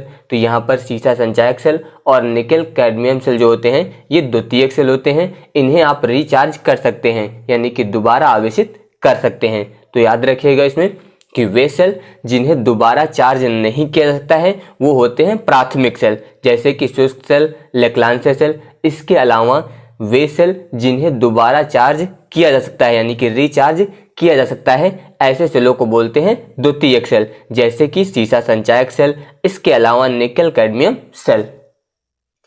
इसके बाद अगला टॉपिक है फैराडे के विद्युत अपघटन के नियम। तो फैराडे के विद्युत अपघटन के जो है दो नियम हैं, यानी कि फैराडे ने दो नियम प्रदर्शित किए हैं। तो ध्यान दीजिए, इसमें पहला दिया गया प्रथम नियम। तो इसमें दिया गया कि विद्युत अपघटन में प्रत्येक इलेक्ट्रोड पर मुक्त होने वाले पदार्थ की मात्रा विलयन में प्रवाहित होने वाली विद्युत धारा के परिमाण के अनुपात में होती है। तो यहाँ पर ध्यान दीजिए, इस नियम को आप दूसरे प्रकार से भी समझ सकते हैं और वो आपको आसानी से समझ में आएगा। तो इसमें ध्यान दीजिए, यहाँ पर विद्युत अपघटन में प्रत्येक इलेक्ट्रोड पर जो है मुक्त होने वाले पदार्थ की मात्रा जो होती है उसे हम लोग लिखते हैं W से। याद रखिएगा, मुक्त होने वाले पदार्थ की मात्रा W, और ये जो है समानुपाती होती है विलयन में प्रवाहित होने वाली धारा, या फिर आप बता सकते हैं वहां पर प्रवाहित आवेश। तो इलेक्ट्रोड पर मुक्त होने वाले पदार्थ की मात्रा जो होती है वो विलयन में प्रवाहित धारा या फिर आवेश के समानुपाती होती है, यानी कि आवेश की मात्रा पर जो है निर्भर करती है। तो याद रखिएगा, यहाँ पर विद्युत अपघटन में प्रत्येक इलेक्ट्रोड पर मुक्त होने वाले पदार्थ की मात्रा जो है वो विलयन में प्रवाहित होने वाली धारा या फिर आवेश के जो है क्या होती है, समानुपाती होती है। पदार्थ की मात्रा विद्युत धारा या फिर आवेश के समानुपाती होती है। तो यहाँ पर जब ये समानुपाती का चिन्ह हटता है तो यहाँ पर एक नियतांक लग जाता है जिसे लिखते हैं Z से। तो ये हो जाएगा W बराबर Z इंटू Q। तो यहाँ पर ये सूत्र आ जाएगा। तो यहाँ पर जो ये Z होता है इसे बोलते हैं विद्युत रासायनिक तुल्यांक। याद रखिएगा, Z यहाँ पर है आपका विद्युत रासायनिक तुल्यांक, ये इतना हो जाएगा यहाँ पर। तो यहाँ पर ये एक नियतांक होता है। तो यहाँ पर ये इलेक्ट्रोड पर मुक्त होने वाले पदार्थ की मात्रा और ये यहाँ पर आवेश, तो यहाँ पर ये इसके समानुपाती होता है। और जब समानुपाती का चिन्ह हटता है तो यहाँ पर एक नियतांक Z लग जाता है जिसे बोलते हैं विद्युत रासायनिक तुल्यांक। तो इसके अनुसार भी आप फैराडे का प्रथम नियम बता सकते हैं, यानी कि जो अभी आपको यहाँ पर बताया गया था कि विद्युत अपघटन में प्रत्येक इलेक्ट्रोड पर मुक्त होने वाले पदार्थ की मात्रा जो है वो विलयन में प्रवाहित होने वाली विद्युत धारा के परिमाण के अनुपात में होती है। जो पदार्थ की मात्रा है वो विलयन में प्रवाहित होने वाली विद्युत धारा के परिमाण के अनुपात में होती है। तो चाहे तो इस प्रकार लिख दीजिए, या फिर जो आपको यहाँ पर सूत्र के अनुसार बताया गया है कि विद्युत अपघटन में प्रत्येक इलेक्ट्रोड पर मुक्त होने वाले पदार्थ की जो मात्रा है वो विलयन में प्रवाहित होने वाली विद्युत धारा या फिर प्रवाहित आवेश के समानुपाती होती है। तो इस प्रकार से भी लिख सकते हैं, लेकिन जो आपको अभी बताया गया तो यहाँ पर आपको ये सूत्र याद रखना है। इसी सूत्र के अनुसार आपको लिख देना है कि इलेक्ट्रोड पर मुक्त होने वाले पदार्थ की जो मात्रा है वो विलयन में प्रवाहित धारा या फिर आवेश के समानुपाती होती है। बाकी आप चाहे तो इस प्रकार से भी लिख सकते हैं। अब इसमें यहाँ पर ध्यान दीजिए, जो आपको आवेश दिया गया है यानी कि Q, यहाँ पर Q बराबर होता है IT, यानी कि आवेश बराबर विद्युत धारा गुणे समय, ये आवेश का सूत्र हो जाएगा। तो अगर Q की जगह पे हम लोग ये मान रख दें तो यहाँ पर ये आ जाएगा फिर W बराबर ZIT। तो यहाँ पर ये सूत्र इस प्रकार से हो जाएगा। तो यहाँ पर ध्यान दीजिए, ये जो Z दिया गया है यानी कि विद्युत रासायनिक तुल्यांक, इसकी परिभाषा लिखने के लिए आती है। तो यहाँ पर अगर आपको Z यानी कि विद्युत रासायनिक तुल्यांक की परिभाषा लिखनी है तो यहाँ पर जो इसके साथ अन्य गुणांक दिए गए हैं इनको आपको 1 मानना होगा। यानी कि आप यहाँ पर मान लीजिए कि यदि T जो दिया गया है यहाँ पर मान लीजिए आप 1 सेकंड है, T कितना हो गया 1 सेकंड। इसके अलावा जो विद्युत धारा है वो यहाँ पर मान लीजिए आप 1 एम्पियर है। तो जहाँ पर विद्युत रासायनिक तुल्यांक की परिभाषा देनी है, इसलिए इसके साथ के जो गुणांक हैं उसको आपको 1 मान लेना है यहाँ पर। तो I का मान 1 एम्पियर मान लिया गया है और T का मान 1 सेकंड मान लिया गया है। तो जब इन दोनों के मान 1 मान लिए गए तो उस समय जो W होगा उसका मान किसके बराबर हो जाएगा, Z के बराबर हो जाएगा। यानी कि मुक्त होने वाले पदार्थ की जो मात्रा है वो जो है विद्युत रासायनिक तुल्यांक के बराबर हो गई है। लेकिन ये किस कंडीशन में हुई, जिस समय यहाँ पर टाइम जो था वो 1 सेकंड और धारा 1 एम्पियर। तो इसके अनुसार अगर आप परिभाषा बनाते हैं तो आप बता सकते हैं इसमें कि किसी विद्युत अपघट्य के विलयन में 1 सेकंड में 1 एम्पियर विद्युत धारा प्रवाहित करने पर इलेक्ट्रोड पर मुक्त होने वाले जो पदार्थ की मात्रा है वो उस पदार्थ के विद्युत रासायनिक तुल्यांक के बराबर हो जाती है। तो इसकी परिभाषा यहाँ पर आपको अपनी लैंग्वेज के अनुसार लिखना है। यहाँ पर याद रखिएगा बस इतना कि यहाँ पर पदार्थ की जो मात्रा है वो विद्युत रासायनिक तुल्यांक की बराबर है, लेकिन कंडीशन धारा 1 एम्पियर और समय 1 सेकंड है। तो वही आपको बताया गया है कि किसी विद्युत अपघट्य के विलयन में 1 एम्पियर धारा जो है 1 सेकंड तक प्रवाहित करने पर वहां पर जो है पदार्थ की मात्रा यानी कि मुक्त होने वाले पदार्थ की मात्रा जो है उसे हम लोग बोलते हैं उस पदार्थ का विद्युत रासायनिक तुल्यांक। तो वही यहाँ पे दिया गया है कि किसी विद्युत अपघट्य के विलयन में 1 सेकंड में 1 एम्पियर धारा प्रवाहित करने पर इलेक्ट्रोड पर मुक्त होने वाले पदार्थ की मात्रा को उस पदार्थ का विद्युत रासायनिक तुल्यांक कहते हैं। तो इस प्रकार जो है आप विद्युत रासायनिक तुल्यांक को परिभाषित कर सकते हैं।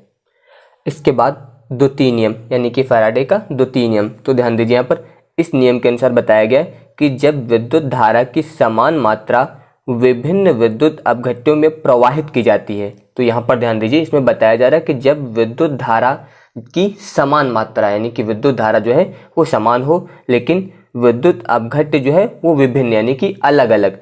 तो जब विद्युत धारा की समान मात्रा विभिन्न विद्युत अपघट्यों में प्रवाहित की जाती है तो इलेक्ट्रोडों पर मुक्त होने वाले पदार्थों की मात्राएं जो है वो उनके तुल्यांकी द्रव्यमानों या फिर विद्युत रासायनिक तुल्यांकों के समानुपाती होती हैं।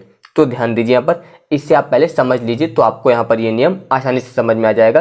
जैसे यहाँ पर लिखा गया था कि विभिन्न विद्युत अपघट्यों यानी कि यहाँ पर हम लोग 2 प्रकार के विद्युत अपघटनी विलयन लेते हैं।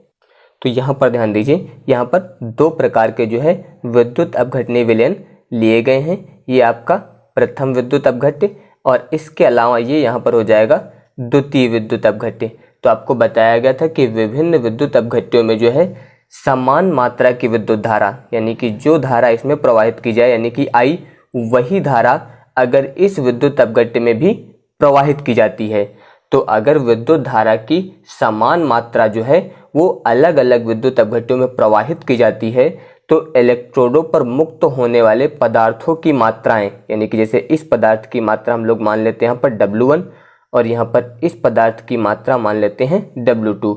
तो यहाँ पर जो पदार्थों की मात्राएं हैं वो उनके तुल्यांकी द्रव्यमानों या फिर विद्युत रासायनिक तुल्यांकों के समानुपाती होती हैं, ये आपको बताया गया। तो ध्यान दीजिए, जैसे कि अभी W बराबर आपको बताया गया था ZIT, तो यहाँ पर ये पहला विद्युत अपघट्य, इसका यहाँ पर विद्युत रासायनिक तुल्यांक Z1। इसके अलावा धारा आपको पहले ही बताई गई समान, तो यहाँ पर ये I रखना है, बाकी समान समय तक प्रवाहित करना है। तो इसी तरह जो दूसरा पदार्थ है इसका भी विद्युत रासायनिक तुल्यांक Z2, बाकी धारा समान है इसलिए IT। तो अगर यहाँ पर हम लोग प्रथम विद्युत अपघटनीय विलयन जो है इसको द्वितीय विद्युत अपघटनीय विलयन के यहाँ पर जो मात्रा है उससे भाग करें तो ये हो जाएगा W1 बट्टे W2 बराबर, यहाँ पर ध्यान दीजिए Z1 IT और बट्टे में दूसरा आएगा Z2 IT। तो यहाँ पर जो है IT से आपका यहाँ पर IT कैंसिल हो जाएगा इस प्रकार से। तो यहाँ पर अब इससे आप लिखेंगे W1 बट्टे W2 बराबर Z1 बट्टे Z2, इस प्रकार होगा। यानी कि इससे आप लिख सकते हैं W प्रोपोर्शनल टू Z। यही आपको नियम में बताया गया था कि जब समान विद्युत धारा, यानी कि जब विद्युत धारा की समान मात्रा जो है वो विभिन्न अपघट्यों में प्रवाहित की जाती है तो इलेक्ट्रोडों पर मुक्त होने वाले जो पदार्थों की मात्राएं, यानी कि W1 W2 या फिर बोल सकते हैं पदार्थों की मात्रा, उनके तुल्यांकी द्रव्यमानों या फिर विद्युत रासायनिक तुल्यांक के समानुपाती होती है। यही आपको नियम में अभी बताया गया है। तो आपको ये नियम इससे समझ लेना है कि जब विद्युत धारा की समान मात्रा जो है वो विभिन्न अपघट्यों में प्रवाहित की जाती है तो इलेक्ट्रोडों पर मुक्त होने वाले जो पदार्थों की मात्राएं हैं वो उनके तुल्यांकी द्रव्यमानों या फिर विद्युत रासायनिक तुल्यांकों के समानुपाती होती हैं। यानी कि जब विद्युत रासायनिक तुल्यांक का मान अधिक होगा तो उस समय वहां पर इलेक्ट्रोडों पर मुक्त होने वाले पदार्थों की मात्रा जो है वो अधिक होगी, यानी कि वो इस विद्युत रासायनिक तुल्यांक पर निर्भर है, यानी कि इसके समानुपाती है। जब विद्युत रासायनिक तुल्यांक का मान बढ़ेगा तो उस समय वहां पर इलेक्ट्रोडों पर मुक्त होने वाले पदार्थों की मात्रा जो होगी वो बढ़ जाएगी, यानी कि अधिक हो जाएगी। या फिर इसे आप इस प्रकार से भी लिख सकते हैं, ध्यान दीजिए यहाँ पर W1 बट्टे W2 बराबर, अभी आपको यहाँ पर बताया गया था विद्युत रासायनिक तुल्यांक या फिर तुल्यांकी भारों, यानी कि यहाँ पर आप लिख सकते हैं E1 बट्टे E2। तो इस प्रकार से भी इस सूत्र का प्रयोग कर सकते हैं क्योंकि आपको बताया गया यहाँ पर कि मुक्त होने वाले जो पदार्थों की मात्राएं हैं वो उनके तुल्यांकी भारों यानी कि तुल्यांकी द्रव्यमानों या फिर विद्युत रासायनिक तुल्यांकों के समानुपाती होती है। तो इस प्रकार से भी इसे आप लिख सकते हैं। तो यहाँ पर ध्यान दीजिए ये लिखा गया था W1 बटे W2 बराबर Z1 बटे Z2 और यहाँ पर है W1 बटे W2 बराबर E1 बटे E2। तो यहाँ पर दोनों का LHS बराबर है तो इसलिए ये वाला पक्ष भी आप बराबर लिख सकते हैं, यानी कि इस प्रकार से भी लिख सकते हैं Z1 बटे Z2 बराबर, यहाँ पर ये हो जाएगा E1 बटे E2। इस प्रकार से भी आप इसे लिख सकते हैं, यानी कि इसे लिखना चाहें तो E प्रोपोर्शनल टू Z, इस प्रकार से लिख सकते हैं। तो यहाँ पर Z विद्युत रासायनिक तुल्यांक है, इसके अलावा E जो है वो तुल्यांकी भार है। तो यहाँ पर भी आप बता सकते हैं कि किसी तत्व का विद्युत रासायनिक तुल्यांक जो है वो उसके तुल्यांकी भार के समानुपाती होता है। तो इस प्रकार से भी आप फैराडे का नियम लिख सकते हैं। याद रखिएगा, किसी तत्व का विद्युत रासायनिक तुल्यांक Z उसके तुल्यांकी भार E के समानुपाती होता है। और आपको ज्ञात होगा कि जब समानुपाती का चिन्ह हटता है तो वहां पर एक नियतांक लगता है, यानी कि इससे आप लिख सकते हैं E बराबर FZ।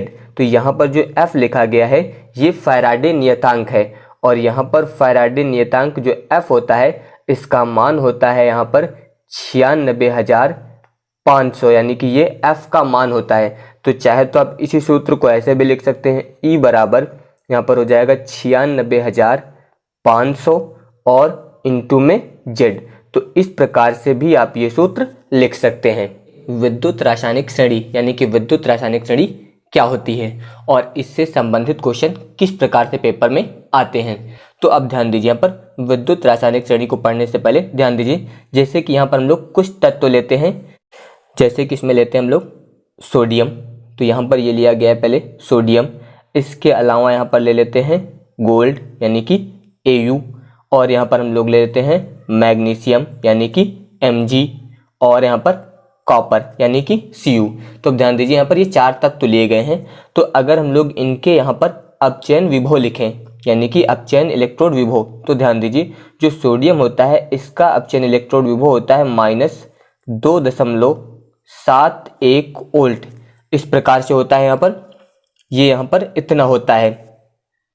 इसके अलावा जो गोल्ड होता है इसका यहाँ पर अपचयन इलेक्ट्रोड विभव होता है 1.40 वोल्ट और ये धनात्मक होता है।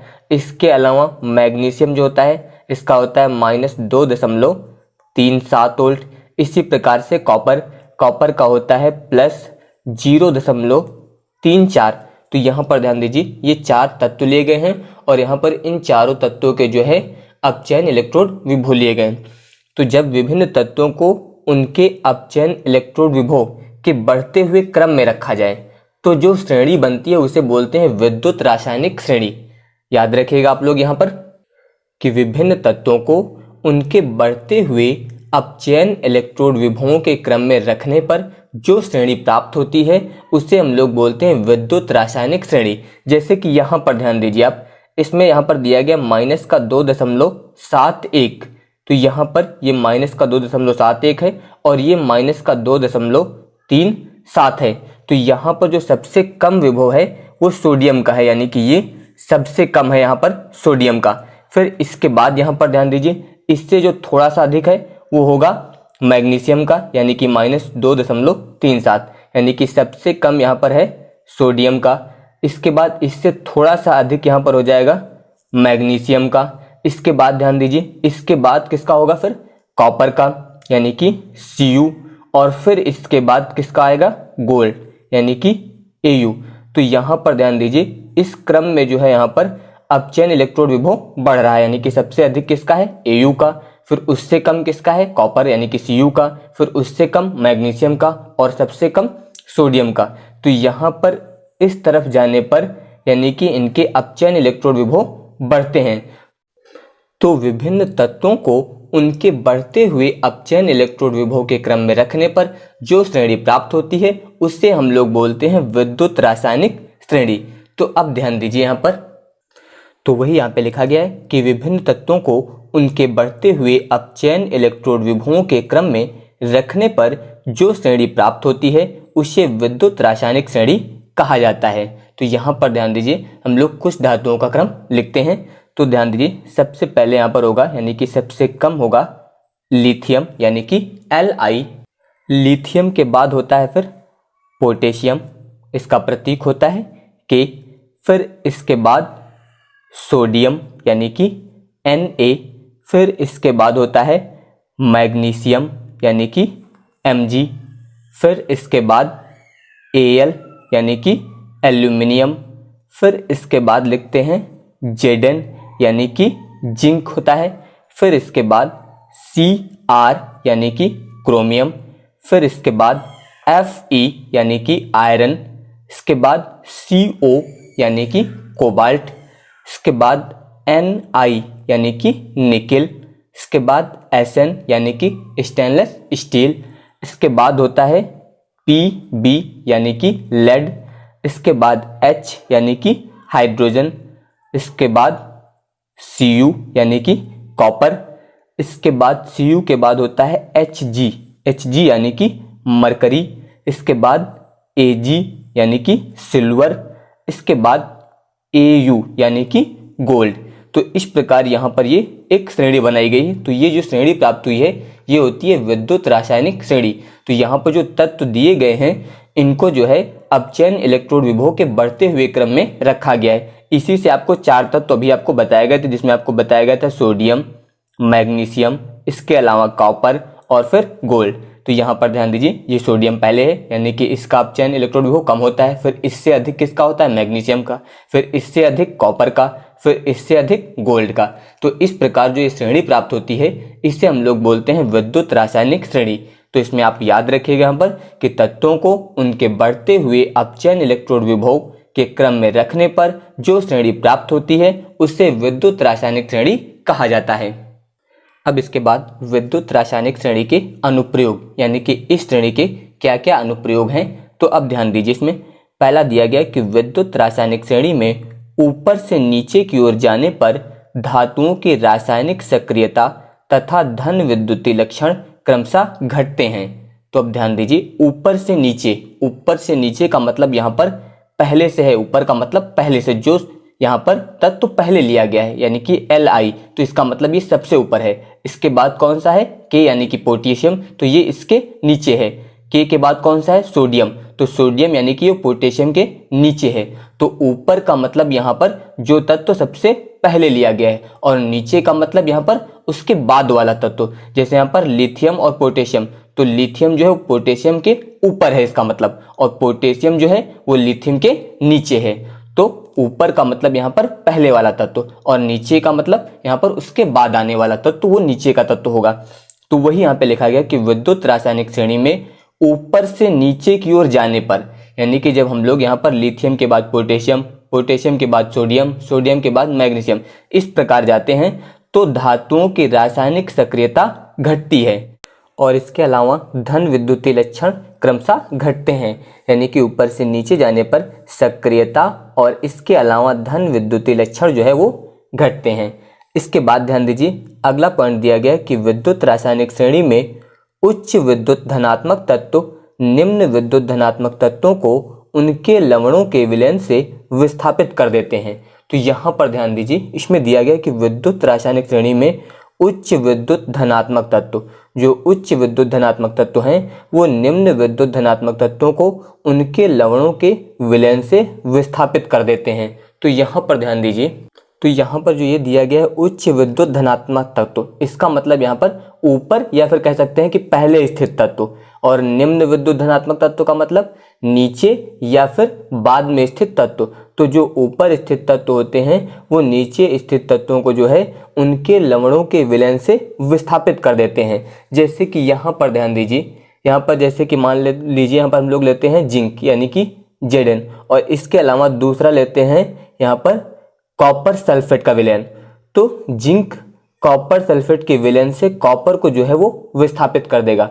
क्यों विस्थापित कर देगा, क्योंकि ये विद्युत रासायनिक श्रेणी में ऊपर स्थित है और कॉपर जो है इससे नीचे स्थित है। तो वही इसमें बताया गया है कि जो ऊपर यानी कि जो पहले स्थित तत्व हैं वो जो है नीचे स्थित तत्वों को उनके लवणों का जो विलयन होता है उससे उसे विस्थापित कर देते हैं, यानी कि उसे अलग कर देते हैं। तो यहाँ पर जो जिंक होगा वो कॉपर सल्फेट के विलयन से कॉपर को विस्थापित कर देगा। तो ये आप उदाहरण में लिख सकते हैं। तो वही यहाँ पे लिखा गया कि जिंक कॉपर सल्फेट के विलयन से कॉपर को विस्थापित कर देता है। क्यों विस्थापित कर देता है ये आपको याद रखना है, क्योंकि जिंक जो है यहाँ पर उच्च विद्युत धनात्मक तत्व है, क्योंकि ये विद्युत रासायनिक श्रेणी में ऊपर स्थित है। इसके अलावा जो कॉपर होता है वो विद्युत रासायनिक श्रेणी में जिंक से नीचे स्थित है, यानी कि यहाँ पर ये निम्न विद्युत धनात्मक तत्व है। इसलिए जो ऊपर स्थित तत्व होता है वो नीचे स्थित तत्व को उसके लवण का जो विलयन होता है उससे विस्थापित कर देता है। इसीलिए जो कॉपर सल्फेट का विलयन था उससे कॉपर को जिंक जो है वो विस्थापित कर देता है, यानी कि अलग कर देता है।